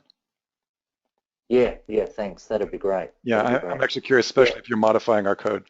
yeah. I was actually. I will show you because I Yeah, wanted to give you a call out and say, look, this is how I've sort of no, yeah, redesigned it. no, Because this it is, looks good. no, yeah, we definitely take, a lot of feedback from users and the rest. I mean, maybe you've done something cool. So I do want to see what you're struggling with and maybe show Sue once in a while we get together on these types of things. Yeah. So I Can just, I ask one quick question sure. regarding Sue with the if I was putting a post underneath a page in your Silo plugin, but I don't want the post to actually appear on that page. I just want it to sit in the blog site category, like it's in its own sort of thing, so that it constantly, because otherwise the menu starts to look too big and chunky. Is that okay to sort of have it? Sure. And you can put a limit on the number of items that show up in the menu too. Yes, Oh, okay. in the Okay, in the that's widget area, Andy. yeah, right. Okay. Right on the widget, you can prevent that. Oh, that's what I. Mhm. Okay. Yeah. That's a common help All desk right. question as well, and Yeah. and it makes sense, yeah. Yeah. And Okay. we do have the new release coming out very soon. I'm actually really excited about it, and so it'll be interesting to maybe talk to you about that as well. And we are going to have a dedicated Skype group for just the 3 plugins, because now that we have Simple, Silo, and Deep, I would like to, have the room so we can discuss things like this. We have a lot of fans of that plugin, so I want to make sure as it evolves and gets more and more killer, that we have a place to chat about it. So that'll be great. Just contact me. Um, I've been doing the Traffic Hospital one, so I wanted to have a chat with you sometime about that because I've got a new client and Oh, excellent. How far are you through the www.traffichospital.com course? I've watched the webinars 3 times. Okay. How's that going for you? How's it going for you? Well, I'm at a stage where I've got a site that a client, and I've been doing rather well with him. Okay. Definitely, he's had a lot of bad SEO before, Right. and I haven't got to the stage where I've decided exactly what to do with the disavowing, because we've built a new website, and on the question of what Jimmy sort of says, when this is a classic example of a site having very low trust flow. Yes. And so yet he's still ranking, he's ranking in the top 10 for some words and in the top second, in the top between 10 and 20 for other ones. Okay. So I really didn't want to build a new domain, but I want to see what I can do with this and what the best thing to do with it. So that's sort of where I'm at with the Traffic Hospital, is I'm sort of trying to work out the next stage of strategy with it. Andy, you're in the You're in the Traffic Hospital. You're in the Traffic Hospital room, right? The Skype room. No, I haven't got that link yet. Okay, it's not a link. I have to put you there. I'm putting you there now. Yeah, no, I'm not in yet. I'm doing it right now as we speak. Okay, Appreciate good. it. All right, well, we'll keep in touch with that. We really want to, we've gotten so much, again, the Traffic Hospital course is one of the most popular courses we've ever had because people are actually making bank with it so quickly after running through it. I want to make sure you get through that as well. So stay in touch with me about that. I'll make another, just a thing that really worked for me with the Traffic Hospital was that when I go to a new client and I've got a very big travel company looking at coming on with us, and I'm going to be doing a scoping out, which will be between $2,000 and $3,000 just to scope the whole project. And the Traffic Hospital was great because it gives me a foundation to be able to critique what's on the site and the potential bad SEO they might have had or things like that. And that's what I found a really good thing about the Traffic Hospital. It really is interesting because it's not really about SEO recovery only. I mean, the fact is there's so much rich information about SEO prevention. I mean, ranking loss and all these things. It's one of those things that's so rich that, question for you, Andy, in terms of going through that course and learning, since it really is like a university level course, How do you go through that? Do you watch the webinars and then stop for a little bit and take notes, or how's the training working for you, just the webinar training format? What I decided to do was that I basically set aside a Sunday and I watched one in the morning, which was 3 hours. Then I watched the one in the afternoon, and then I think I watched one the next day. And I didn't write any notes. I just listened to it all, and I just absorbed it. And so the second time I've gone through it, I've started writing notes because I just wanted to take the information in and just feel like it washed over the top of me. And Gotcha. some I understood, some I didn't. And also now I've been going back to points that I particularly like with Screaming Frog. So I've registered for Screaming Frog, I've paid for the premium, and now I'm using it according to what Jimmy showed in that about the percentages of online on-page percentages. So that's been really helpful. I did a trial for the link research tools. I know it's really expensive, so I'm waiting for the right time to do it because I guess I've taken on a lot in terms of different information. So I'm trying to sort of work out which tool to use is and it sounds like most useful. And it sounds like also if you're not offering recovery, I mean, if you're doing 20,000 assessment up front, you're already selling reports and assessments up front, right? Selling reports first. So you've got that down. Yeah. Also, we have been getting quite a few requests for Jimmy to come back and do just focus on Screaming Frog. Like, I don't think he ever really totally focused like a whole webinar on it, but is that something that you also would be interested in, as more on the Screaming Frog usage of on-site? Yeah. One question which came to my mind about the Screaming Frog that was just relevant to this Webby was that when you were talking about the percentage that you might need to be to move a keyword from page 2 to page 1, and how Screaming Frog can give you that assessment. I was thinking that it would also help to give you an assessment of the top 3 or 4 sites that are actually ranking for that page, and to assess then what's their on-page percentage for those keywords. Yeah, so the percentage on the keywords, like usually I've used SEO Central to kind of break it down for, like, and I've done testing to back some of this up, so I know exactly, you know, if you have no optimization on there, like how much percentage can you put in the content. So I've done a lot of testing to get that exact number, but to get you guys an overview, I guess I could show you one real quick. And this is just like a quick glance, you know, this is like Screaming Frog. When I utilize Screaming Frog, I mean, that'll pull percentages and things, but one of the things I like to use that one for is just a quick snapshot of like, okay, they went after these keywords. Like I try to get it as a basis of like, okay, let's look at what they optimized for, and then I do it in conjunction with where did the anchors go. You know, they send them all to the home page. Is it going to one of these inner pages that is a repeat kind of keyword? And that'll be when you're stuck on page 2. The kind of penalty you were talking about earlier, like you definitely have a penguin penalty. That's a classic penguin penalty that you're dealing with. So even though some of those keywords are there, you want to go and look.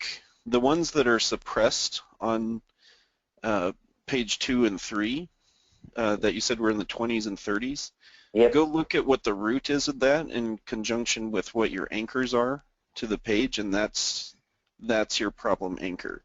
So that'll help narrow down kind of like which pages that you might have linked to, or not you, but that other SEO company linked to. But if you go and you disavow, then that'll handle all those bad mojo links and percentages. So I think you just doing the disavow and then getting the recrawl done, that will solve what you're looking at there. Okay. Yeah, I'll just go ahead and do that then. I just didn't want to make the wrong move, I guess. So that's why I sort of, yeah. And let's see. So when you look at this, it's kind of interesting. Let's just go find a keyword somewhere. I don't know, like dog food or something. Let's go find an SEO site in here. I'm sure there's got to be at least one.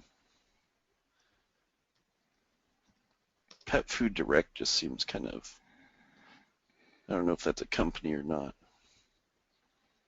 Looks more like a e-commerce type platform or something. And these ones are hard too because these are all the pictures, right? Like everybody goes nuts on these stupid pictures. So let's just go see what they have on the page. So, you know, typical e-commerce store breaking every rule in the book for page layout. But, you know, the biggest thing they could do on this is put like a little bit of content before they go into all the images, even if it's like a couple of sentences. Although I think I found a hack around that. I'm working on something right now. But let's see here. So we'll just go take that. We need something with some content. Let's just go find some content somewhere. So this is just a bad example. This won't pull back anything. Somebody's had to have written something on it. And we don't want news results. Blue Buffalo. This is a dog food project. Here's a good one. So I'll just go and I'll throw this in. 0740. And, you know, the tool I'm looking at here is just the keyword density thing. And this is what, if I just want like a quick overview of something besides the screaming frog, this is what I go into. And so you're looking at, so you have your one keyword density, right? So the time that one keyword, so we have dog food, right, for this keyword, but it usually is the top two. So we'll just go through these real quick. Then you're going to have your two keyword density, which is right here. And all of these so far are within range. They're doing good. And then you come down to here and you should have your three keyword density. And those are all in check as well. So the only one that they've done, like I really try to keep my one keyword density within the 2% range because I want to try and fill up that page with more LSI type keywords. Other things that describe dog food without saying dog food over and over. So they're right around the 2% range. You can see here for that one keyword. A lot of times you'll go in and you'll see, oh, they put in like 10% or 7% or whatever. They've repeated that keyword way too many times. They need to go in and get that keyword a couple of times, either that or add more content to the page to bring down that density. And then when we go down to this one's sitting about right as well.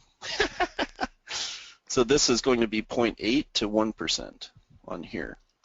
And they're just barely under that range. I probably would actually do one more instance of this. So it's kind of a balancing act because you know, you're going to have the individual, the one word part of the root, then you have the two words. So that's what I want that percentage to be, is 0.8 to 1%.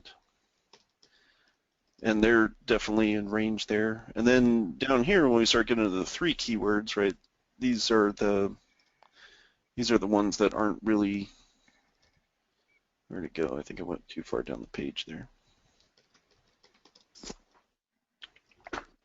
Maybe I didn't. Right here. So this is where you start getting your three combination ones. And this is really pretty good. I usually try to keep this at 0.22%. So, and the total of all this down here should not exceed 1%.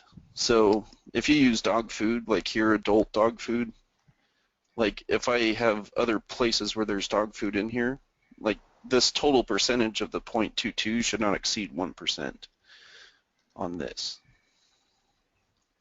So that's kind of how you deal with the three keyword combinations as well.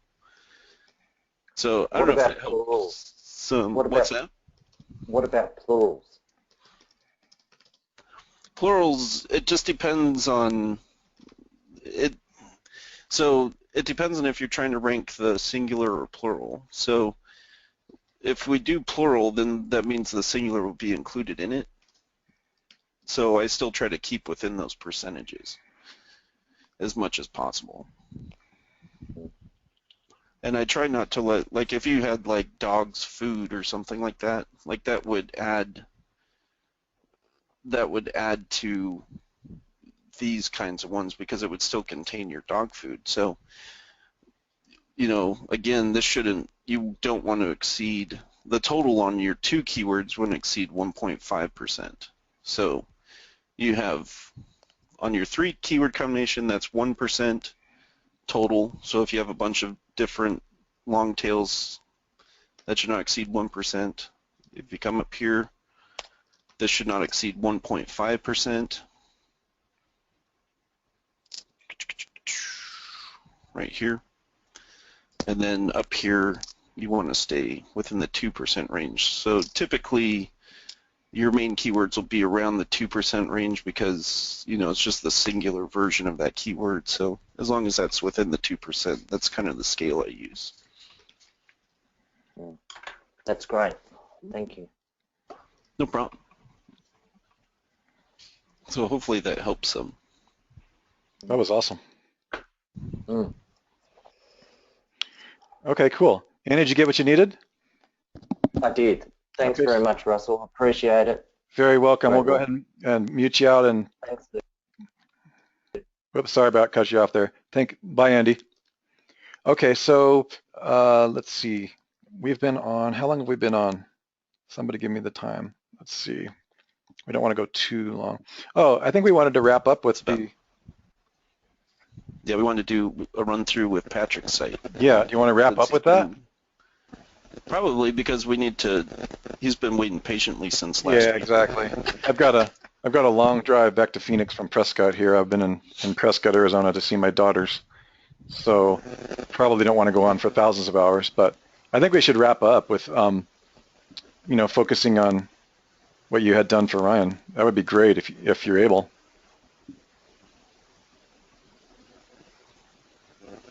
Yeah, do we want to pull him live while I go through this process? Ryan, can you talk or?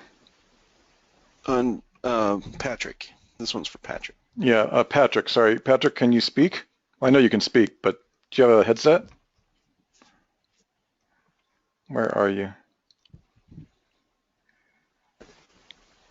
Can somebody tell me if he's saying yes? I've got a little tiny screen here, so I'm traveling. Yes, he does have a headset. Patrick's Malme, right? Yes, that's correct. Patrick, where is he? There he is. Okay, I'm unmuting. Hey, Patrick. Good morning. Where are you from again? China. China? No, you're not. Really? Are you calling from China? No, there's morning somewhere. No, I'm out in Washington. Okay. Well, the reason I thought you were serious is because we actually do have I know. students from China. Now, I was like, oh, wow, okay, he's calling from Shanghai. All right, cool. It's like, it wouldn't surprise me. Well, no, we had one of our students. He might be here, actually. Are you here? Let's see. No, he's not, but he's trying to get us to use Chinese, to do Chinese keyword research in the last keyword tool. I'm just like, well, Google doesn't really do that either, so it might be really hard to talk Sue into that. Let me see. I saved You know this. what?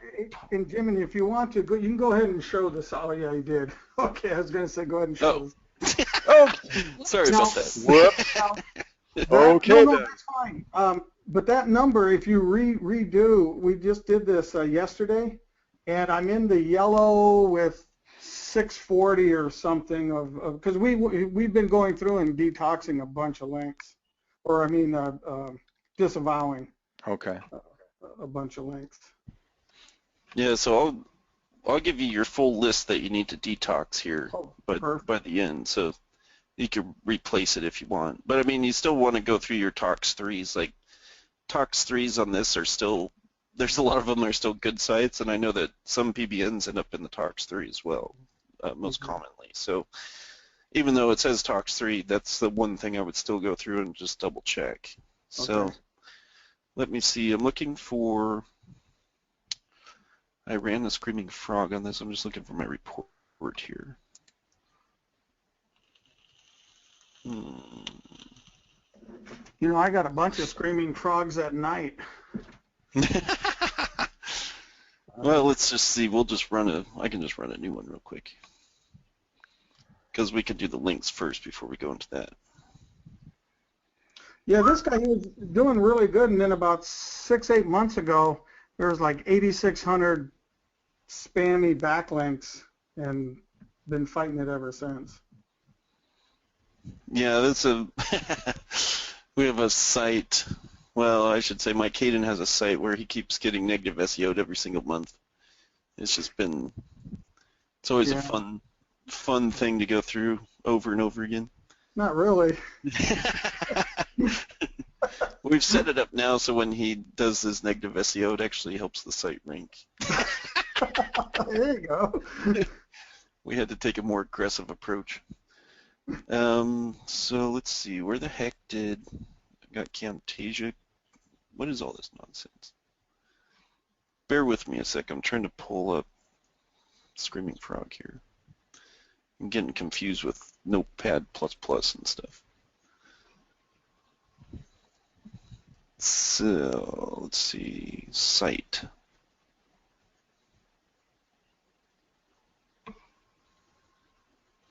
Just bear with me. I should have got this ready while we were chilling, but...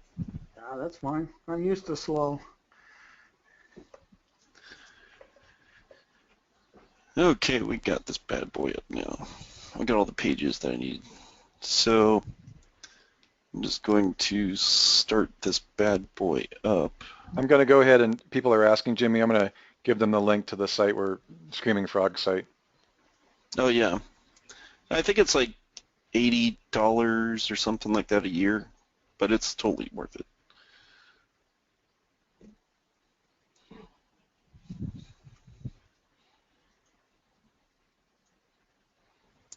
And we'll do this one. Googlebot regular. And we'll just start that crawl.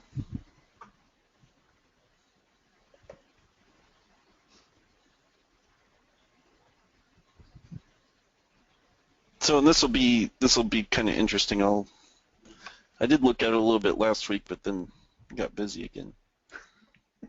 But I knew we'd go over it today anyway, so I was just trying to take an overview look of things. Yeah, I think this was the second site that I ever built. So on this one, on this site, so this is good. Like your page layout is good on here, right? I didn't see anything bad as far as like SEO wise. Going on there, I can't speak to engagement rank and stuff like that. That's Russell's area. But you know, having a video right under your H1 and stuff is perfectly fine. They count that as content, so that's okay to do. For those that struggle with images in the header or closer to the top, sometimes it's cool to turn it into a video to get the same point across. Let's see, but I didn't see anything too crazy in here. Like I remember not seeing anything too nuts. So what was the main, can I ask you what the main keyword was that dropped on there? yeah, laser cutting machine. Okay. So, and just because you have a little bit of history on this, that's why I'm asking you these questions, because sometimes when you come into a site, you're like, they say that they had rankings drop, and sometimes they... Yeah, that's a term that I never, when I first started, it wasn't in the top 100. And now I think this morning or so, it's 29, I think. Okay.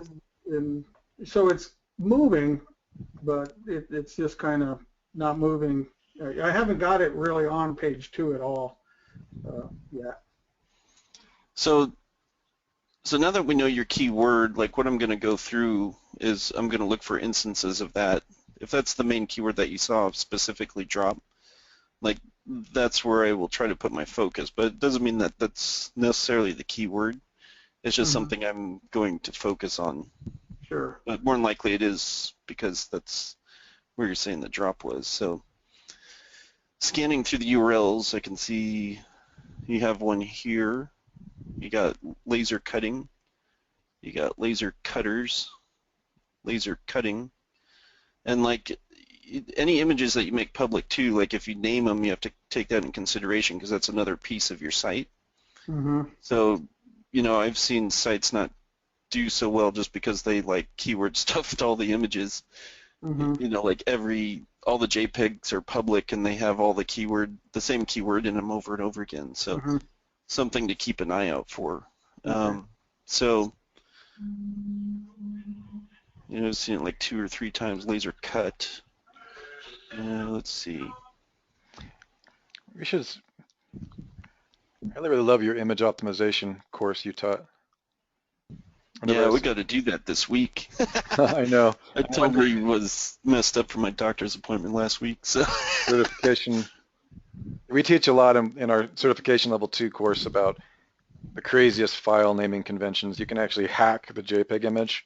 Jimmy shows everybody how to do that. It's pretty in depth. Like it's a full-on Webby. But just keep them, be aware that there's stuff that you can do to your specific image file. And he does use LSI and thematically related keywords on that. So, see, and your images aren't bad. So overall, you know, you have a few pages where you talk about laser cutting here and there. But so as I scrolled through, I was also looking at the title at the same time. So on your home page, you have laser cutting machine. Now this is probably due to your site title right here. So because I saw it very consistently. Mm-hmm. And what you want to do is just kind of de-optimize that. You know, sometimes I'll make that the brand if it's not the keyword. Like I would put integrated laser systems for the site title. Okay. Maybe even put the ink in there. But the reason being is, so as you look through this, it's tacking on that keyword onto each of your titles. So just look at the titles as I scroll through here. You can see laser cutting machine over and over again. Oh, like right here is a prime example of it. So, but you know, if you went through and de-optimized that, then that would fix a lot of the over-optimization going on for laser cutting machine. And that's coming from the title. Yeah, the site title. So right. if you go into WordPress, I think it's either under general or it's under reading, I think. One of those 2 tabs, and if you look in there, you'll see it'll say laser cutting machine and equipment. Right. That's the line you need to change. Okay. And just change it to integrated laser system. So you're going to give it more of a branded, as opposed to the keyword you're trying to rank for. So as we go through it, and you could just see it over and over. The other thing that would concern me here is we have Olympus digital camera. Right. Like, that's just part of the gallery. Oh shit, hang on. Yeah, that was my phone. Nice. Awesome. Scared the bejesus out of me. Sorry for my language. Everybody covered their ears. Hide the kids. This is no longer PG. So okay. the other thing is, yeah, you have Olympus digital camera here, so you have your gallery pages being indexed here because they're coming back as 200. So that means these are up for grabs for Google to throw into their index, but it's a lot of repeat stuff. Right. So I would go into your gallery and just click those to be no index. Oh, okay. You're going to make them no index, but you're going to make them follow. So that'll clear this up so these don't count against you, but I would still go in and change the site title. The site title. So, and just looking through there's like, that's most of your, like here's one that just shows the site title, but there's nothing in front of it. So, you know, so they're probably looking at that because what they're seeing is like the same title being said over and over again, even though over in your URL it wasn't that bad, right? You had some variations of laser cutting and laser cutter and stuff like that. So it's that part is not bad. I would be more concerned with the titles, but now we'll just go to the meta description because this is the one that I found, you know, I've said this a lot, but I'll say it again. I don't use meta description. I won't put anything in for meta description unless the page is getting traffic. once that page is getting traffic and I know it's a converter, or you're pulling sales in off of it, then I optimize that to be more of a engagement type. It's not going to necessarily contain the keyword. It'll contain something to drive the visitor to click on your position in the search. Should I just delete that then? The meta description? That's what I usually do. Okay. I know a lot of people will go in and put it in there, but the reason why I think that helps with not over-optimizing is because you end up with a lot of, it's like Google, this is what this keyword's about. It's kind of like doing a tag or something. You're saying like, this is what's relevant for it, and you're trying to force it down Google's throat, where if you just take the keyword and put it somewhere in your content, it'll pick that keyword up that you're trying to put in the meta description anyway naturally because it's found on the page. Okay. So that way Google has a choice versus, trying to force them to see that page that way. So once traffic comes in, what you're saying then is just put a call to statement. Right, yeah, so you want something that's going to focus more on getting the user to click in on that URL at that point. Right. So, and you just orient that to whatever pain there is in the market that you're targeting for laser cutting machine. Right. So now that we're looking at that, so we've kind of taken a bird's eye view. The only other thing that I look for is, was there anything really crazy or bad going on in here? So I'm just looking at response codes over here in the right, and I always try to pay attention to the 400 errors. You get like the 404s and stuff like that. Too many of those can hurt a site. So I would go into your Google Webmaster Tools and just check and see what URLs are pulling in. Because right now it's saying you have 17 of them. It's not a lot, but if you don't have a lot of pages of content on the site, then that can really hurt you. So go in and figure out what pages those are, and either 301 them to a page that it should go to, or I would just do that. Just 301 it over to a page it should go to. Okay. That'll be the easiest thing to do. So then other than that, I don't see anything too crazy going on over here. Like most of your images and stuff will be cleaned up with the, setting the galleries to be no index follow. And follow, right. So that'll get the site all nice and pretty. So now from here, we got to look at your links, because that's, if you saw really big drops, then more than likely we're looking at penguin type scenarios. So let me see. Why can't I ever pull anything up here? There it is. It's not good when you have a lot of screens, when you do a webinar. Okay, so we know so just for fun, I'll just go in and look at anchor text percentage. So I just go in and I filter it by count, and I just want to see like what we're looking at. So we got the URL, which is good. You have that in there. That's the prime, so you're not, at least it's not like 64% that says laser cutting machine as your anchors, because then you'd have a real problem there. Right. But this is still pretty low, but you still have 60 of your links with that anchor in it. But again, this is the repeat problem, and this will probably help. When I go clean up the title?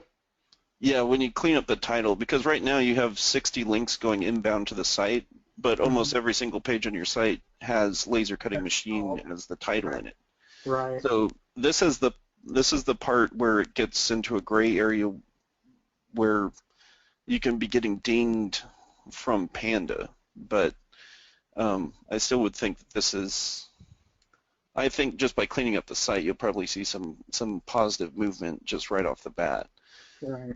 So, but now this is the one I want to look at, and are there any others like textile laser cutters and fabric laser cutter? Those are lots of links on those ones as well. So everything else seems to be in check. It's pretty low percentage. So it's not as bad as I thought.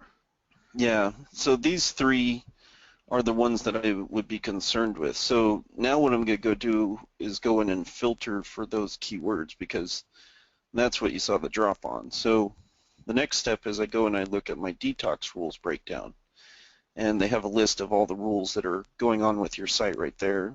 And they have a lot of other rules, and you can read them on their blog if you want, but I've kind of narrowed it down after doing this for so long.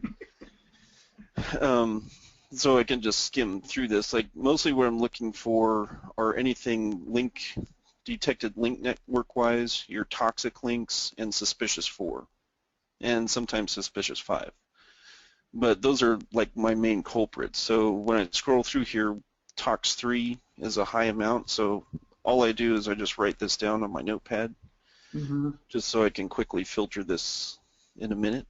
Suspicious 6, right here, possible link network, same register as other linking domains. You have 49 that have the same registrant. So that's an identified footprint, so we put suspicious 6 on the notepad. Tox 1 automatically goes into it. Anything Tox 2 also would automatically go into it. Tox 2 is like no good. It's like usually hack and porn and malware sites pointing to it. Suspicious 24. Gonna write that one down because again that's so it has the same website footprints as other linking domains. So that means there's clusters on those domains that they're the same links as 26 other domains pointing to the site. So this is where when I get into saying like Google's looking 3 tiers back, like this identifies over to the next tier. Right. So that's what we're looking at. So I definitely put that down because there's already, just from this tool, there's an identified footprint of the domain, the linking domains right there. So we'll go down suspicious 24, or no, sorry, 22. And domain name has same website footprints as other linking domains. So again, not as many, but it identified 11 more that have similar stuff going on. So, Right.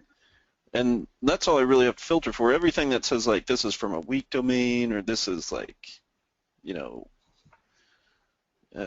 only other one I pay attention to is if you have a high quantity of like link velocity ones, that's worrisome. Because they might ding you just on velocity alone. But so hey Jimmy, for people who aren't well educated, link velocity just means the speed with which links are building up, or what would be your definition of that for the beginners? Yeah, that would be the perfect definition for it. So it's like if we have like 3 sites linking, like we put up 3 PBNs and then we kick on GSA to those PBNs, like you're going to see a link velocity trend that's like 500% for all 3 domains or more, depending on how many links you're pumping out. So Jimmy, if I wake up, that's just not natural. That's not natural. So if I wake up tomorrow morning and there's 200 million links to my site, that's probably not good. No, it would not be a good thing. Okay, just checking. Dang it, hang on. So let me turn off this GSA thing. Hang on. Click. So then I click on show all columns just because I like to see all the data, but not that's important. I just do it because when I send reports to other people, they usually want all that stuff.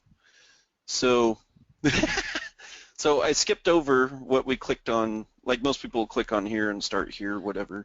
Like screw that, just go straight to those rules. By the way, you can get all the rules in Traffic Hospital. For yeah. what By the way, oh, shameless commercial break. You already just did it.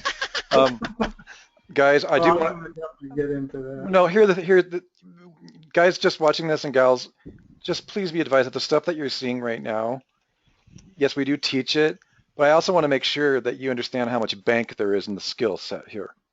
Okay, that's what really blows my mind. It's not that different than sell reports first, but it's like sell recovery, right? Recovery, which can be taught and can be learned, is incredibly, what we're doing right here for Patrick's site, it's incredibly profitable. You can get clients anywhere between 3,000 and 25,000 plus upfront as you get better for this, depending on the size or the condition of their sites. So again, that's why I get so excited about this. This is real work, a real profession that you can learn step by step, paint by number from Jimmy and Sue, how to do this stuff. Okay, soapbox put away. Jimmy, what you're doing is you're just clicking the what do you call it? The rules that you put in the notepad. Correct. Yeah, that's all I'm doing because You've gone after after years and years of doing this, I've just found like it's just a combination of Panda and Penguin. Those are the only links we care about. All the other ones where they say they're weak, or unless, like I said, like the link velocity can be in concern. There's some other ones that are concerned, but that's a rare. Like those are usually rare instances. Typically, if you deal with your possible link networks and you handle suspicious 4, whoops, there's suspicious 4. Suspicious 4 are ones that have been hit by Panda themselves. So Right. again, you have a group of sites that got hit by Panda that then link to your site. Your site's a bad neighborhood as well. Right. And Damn it. that's a percentage thing. Yeah, I used to live in Compton. What's that? I used to live in Compton Oh. in L.A. That's where all the riots were. Just a joke. So what I didn't really realize that there was so much. Is your industry, the laser cutting, is that like competitive? Must be high dollar stuff. Actually, I designed and have a patent on the very first laser I for see that. cutting tackle twill out. Right. And yeah, it really is. That's And crazy. I would the never guys- expect that. Yeah, the guys that are, I think, kind of either negative SEO are people that I know. I mean, companies that I know, and I wouldn't put it past them. Yeah, you're all like Dr. Evil, laser. So how much does Yeah. one of these things cost? Like how much what's the average price of one of these suckers? About 280 grand. Well, no wonder. It's like Yeah. big back end up. Of course they're it's highly competitive. Yeah. I mean, they start, you can get little ones for 20, 30 grand. Right. We sold anywhere from 40 grand to just under 300 grand. Yeah, so when you're in Domain Web Studio and you put your conversion, cost per conversion, a profit per conversion, you're going to put like 150 grand. Yeah. So you don't need tons of traffic to do well with a product like that. No. Crazy. No, except for a lot of guys now are building these Chinese cheapy little things, and because I did all custom stuff. Gotcha. And this client is a really good friend of mine who actually licensed the patent from me when we first started back, Okay. I don't know, in 80 or 92 or something like that. Gotcha. Okay. Very interesting. Well, that price of that product was what I've been thinking this whole time. I just wanted Jimmy to get through the stuff because I'm always looking at the conversion, the cost, profit per conversion. Right. Because remember, one of the things we use Domain Web Studio for is on the business decision screen, you can determine how valuable your SEO actually is. In other words, Right. And the higher your product profitability, the more interesting it gets in some ways. Right. Okay. Yeah, no, he's been real good to me, and we have a good relationship, but it's just stuck there.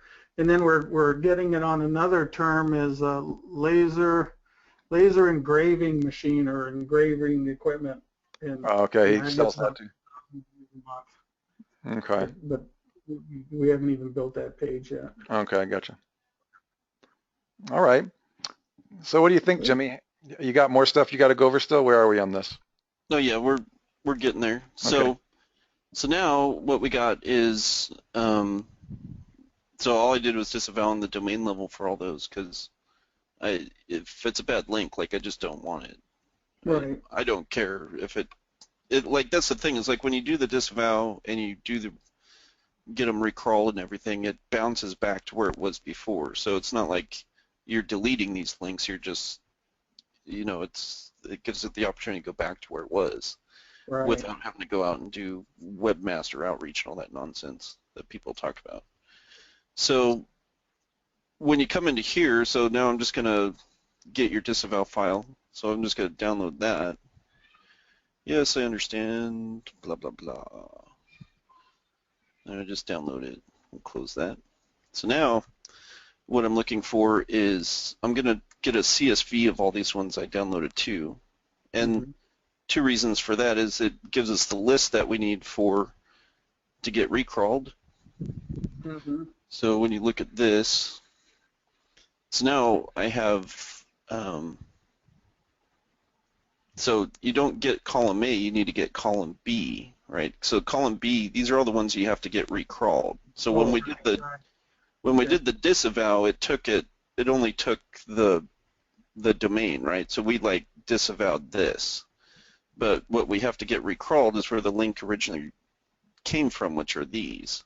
Right. So those are the ones after you do the disavow. We have column B here that we go put into an indexing service that gets these all recrawled. Okay. So now from here, we know what your bad keywords were. So if you want to go one step further and see like where some of this stuff is going, you can go and take a look at different stuff. Like you can filter. I won't go into filtering on the Excel because truthfully I'm kind of weak on the Excel spreadsheet, but but we can find it on here, anchor text. So we can do those 3 keywords that we had, the ones that were you have a lot of. So you do laser cutting machine. Yeah, laser cutting machine.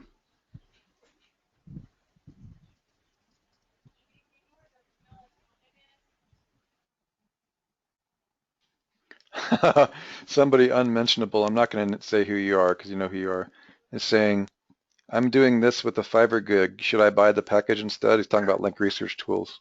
I'm going I think that's what got me in trouble. to smack you. You got to be joking, right? Are you messing with me or are you being serious? Oh, So no. Here, oh, go ahead. I'm just saying, everybody always asks us if we have special price points for link research tools. We don't, and we love Kemper and we love all those guys, but we don't do or any of those affiliate links. You just got to go and deal with all that stuff yourself. If you decide you want to go in this direction, just keep in mind, guys, when you're starting a business, make sure that you have a business model. When tools get expensive, you need to either sell reports first or sell the product or go to school so that you know how to do it. Do not try to go sell this kind of stuff out of the gates without Jimmy Kelly specifically over the shoulder training you how to do this. Please, I'm begging you. I'm not trying to sell you something. I'm saying literally, you just got to have it. You see how cool this is, and you can learn how to do it, but you need to get trained like any trade school. Right. Cool. That is true. Yeah. So, and you can see here, like we filtered for the one type of anchor that you had, and this is just on our list. We could reset the filter to see how many there are, and I might go in and disavow others that weren't in the rules list. But I know that these are the worst ones. But look at how many exact match anchors coming in that are do follow, that are going into. These are all hitting your home page right here. So, but this can help identify stuff. So when I talk about, okay, like that other, I don't remember who, with Andy's stuff, this is what I'm talking about. Like, you can identify the main or the root keyword. So like, his were suppressed on page 2 and 3. Let's say he was doing laser cutting. Maybe he's still ranking on page 2 or 3 for best laser cutting machine, for instance. But laser cutting machine is like gone. And then you might have some that don't contain laser cutting at all in there that are still up on page 1. Like that is definite penguin right off the bat, and it has to deal 100% with your anchors. So by knowing that, I know that this helps me identify like the wrong pages and the links that were used to go to it, because I know that if I use too many of these, then that's what I'm looking at in the SERPs. And so it can help you identify and detox, not detox, but disavow the links that are causing the penalty in the first place. So, and these are all ones that we've disavowed that you can see. Right. But if I wanted to go and be more thorough, I would reset all the filters down here, and I might even go further and disavow even more of these that are questionable, that didn't meet some of these toxic filters. Right.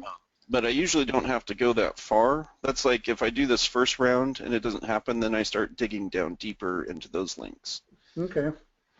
So, and you want to just go hit your other 3 main anchors. You can filter on that spreadsheet that I'll send you, and you can go in and hit these 3 anchors that were up here. Where'd they go? If you just go to by count. No, this is great because it's understanding the concepts more than having somebody tell you, just Yeah, how to this is do not, it. So, yeah, this is not theoretical, and you're going to be kind of a badass after walking through this, to be honest. yeah, well, it's good. I'm looking forward to getting the spec sheet and actually, going through it Yeah, and no, actually doing it.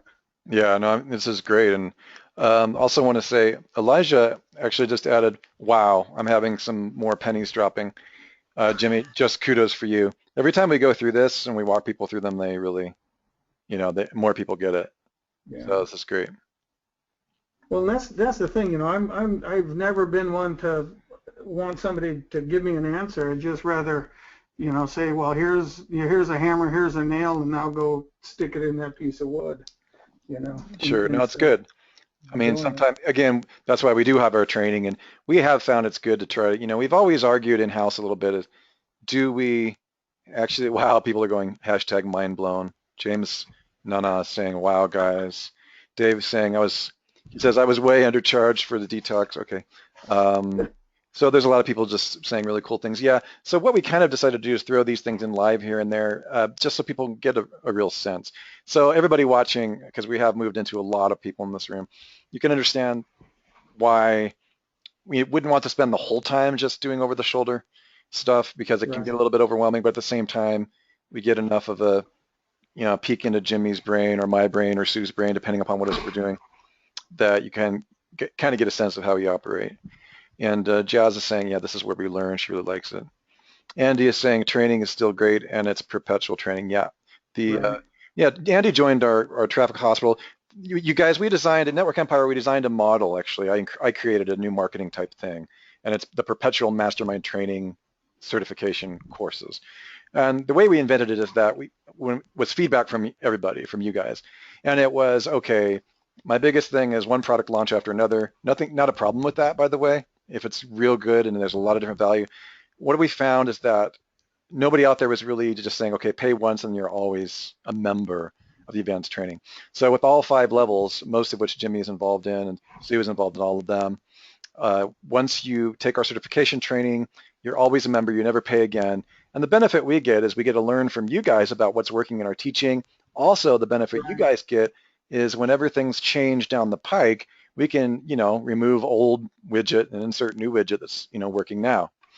Also, of course, since we're a software company, you get constantly exposed to our software. And so that really does allow us to create this perpetual mastermind group that normally people would be charging literally tens of thousands of dollars for. So that's how that idea came up. That's something that Jimmy and I devised, and Sue. And so that's really, really cool.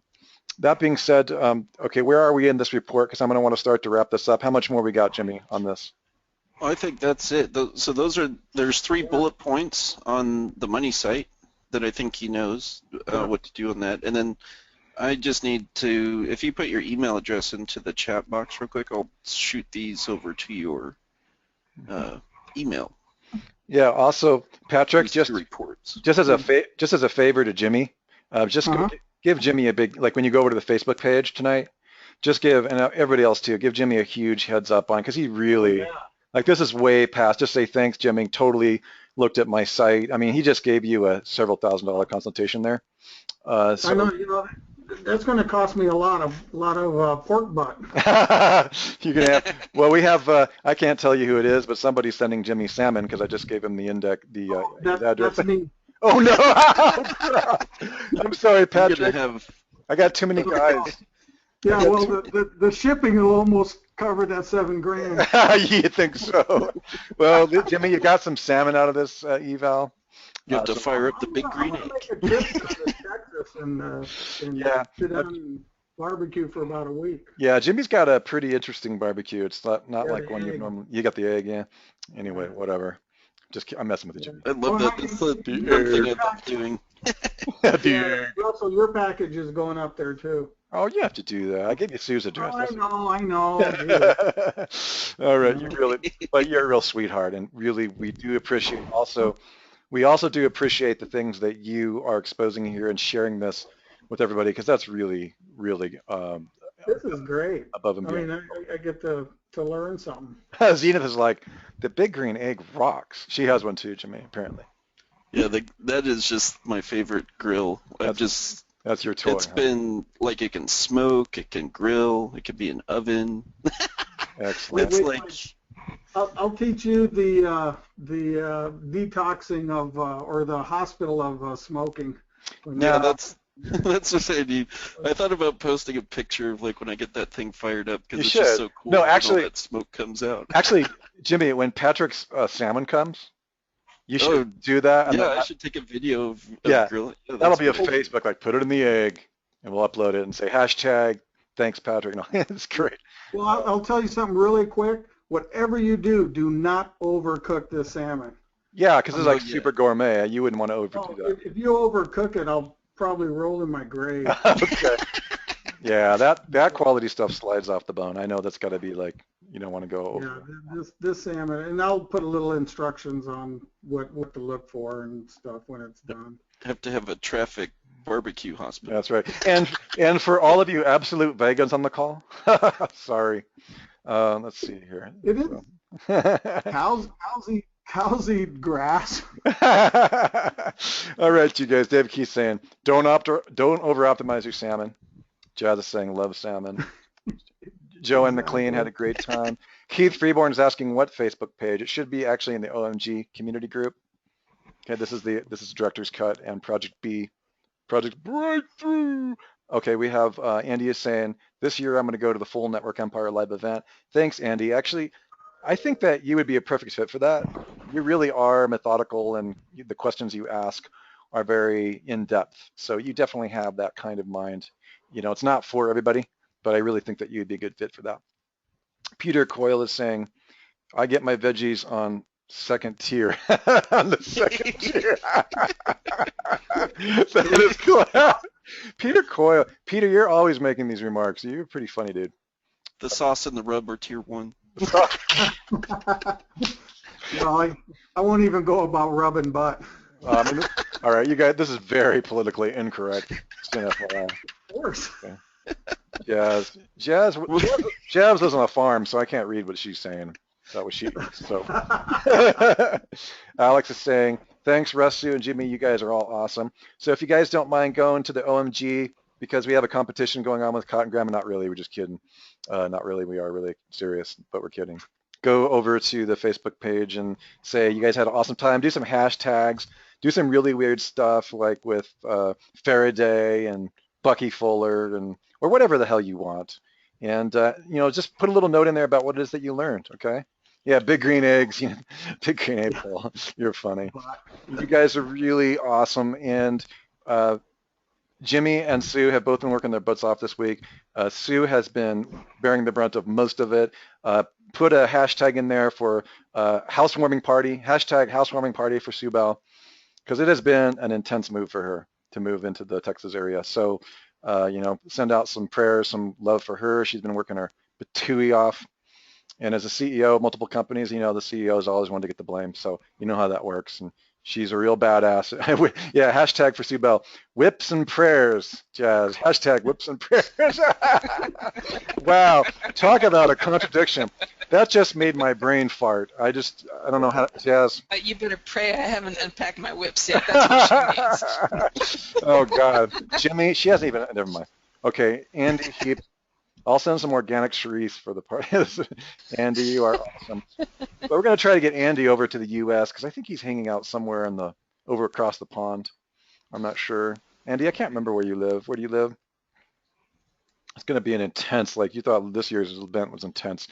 Yeah, we have we'll keep everybody apprised of that. Also want to especially thank, that's right, Melbourne, yeah. Melbourne, okay.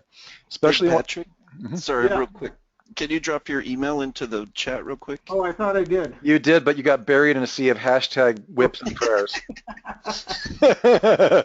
Whips and prayers, you got buried, buddy. And also, you could also hit me up on, Way to get married.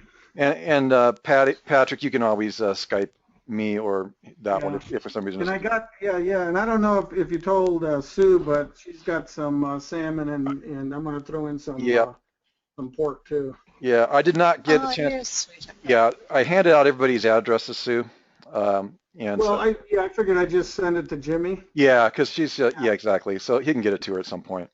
You know. Yeah. So No, that's it's going to go out tomorrow. okay. Uh, Well, we'll let it slide this time, man. This late. Because well, as far as whatever you do not overcook it. Eat it as sushi. dude, no one's going to overcook your salmon. I hope not. Like we know what kind of salmon it is.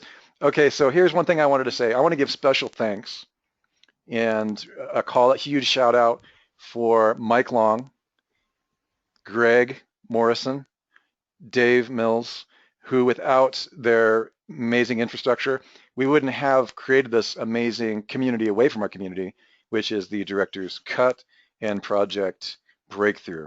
They have a lot of very, very cool things coming, and Mike Long and Dave Mills have been friends of mine for many, many years. And it's really incredible how many great people we've been able to meet and communicate with that relationship. And so I want to thank each and every one of you. With that being said, I think we're going to go ahead and wrap up because I need to drive down the hill from Prescott, Arizona to Scottsdale. And thank you so much. I can see everybody adding to the group in there. Absolutely, Thomas, City on a Hill, you bet. Absolutely, because we do get lots of friends and really amazing things happen with everybody coming together as one shared mind. We're crazy, new, and innovative things. And I got to tell you, I really do believe an aspect of this that we definitely make a huge indent in how we affect people's lives. Okay, and I'm talking about just what people are learning now. Sure, it transforms individual lives and gives them the tools that they need. Like the things that you saw tonight, what gets me really excited about what Jimmy and Sue teach in Traffic Hospital is that I personally know, like for real, like in my world, I have witnessed what the whole biz op market and the whole business opportunity market is hoping will actually happen, but seldom does. I've actually watched fledgling people come out of the Director's Cut and the Project Breakthrough community, move into the traffichospital.com and take the actual full training. Not that what they got from OMG was any less powerful, but if they wanted to go to the next level of super intense, and it's not for everybody, but super intense, like you saw what Jimmy did today, and go to that next level, I have seen them literally go, oh my God, Russell, I made $5,000 today on a contract. All I did is follow the link, like the suspicious link format, disavow. I went through video number 4. Now, granted, there are almost 20 hours of training in the Traffic Hospital course, but it's been one of the main courses in terms of recovery and prevention that, in other words, bad stuff, bad news prevention, that have actually changed people's lives, and they can pass that on. When you combine that with sellreportsfirst.com, which we've already launched for our mid-level members at Network Empire, you've got all the tools you need to, guys, you don't have to like do SEO and wait for results to make money. You don't have to do that. It's a myth. You can actually go and provide the reporting and the oversight and the insight and talk like an expert and use us, the Network Empire team and the OMG and the community to back you up, to have your back. And if you have any questions, if you have any things that you need to know about, if you feel like you don't quite have all the answers you need, then you've got a team or a community of people there so that you can walk in with confidence and easily close a $2,000 to $15,000 in one case report and or SEO client. So that being said, I'd like to close. I want to thank each and every one of you. You are in our hearts and our prayers as well, and we look forward to seeing you on the inside of all of our community courses and or inside the Network Empire members area. Thank you so much, and we'll talk to each and every one of you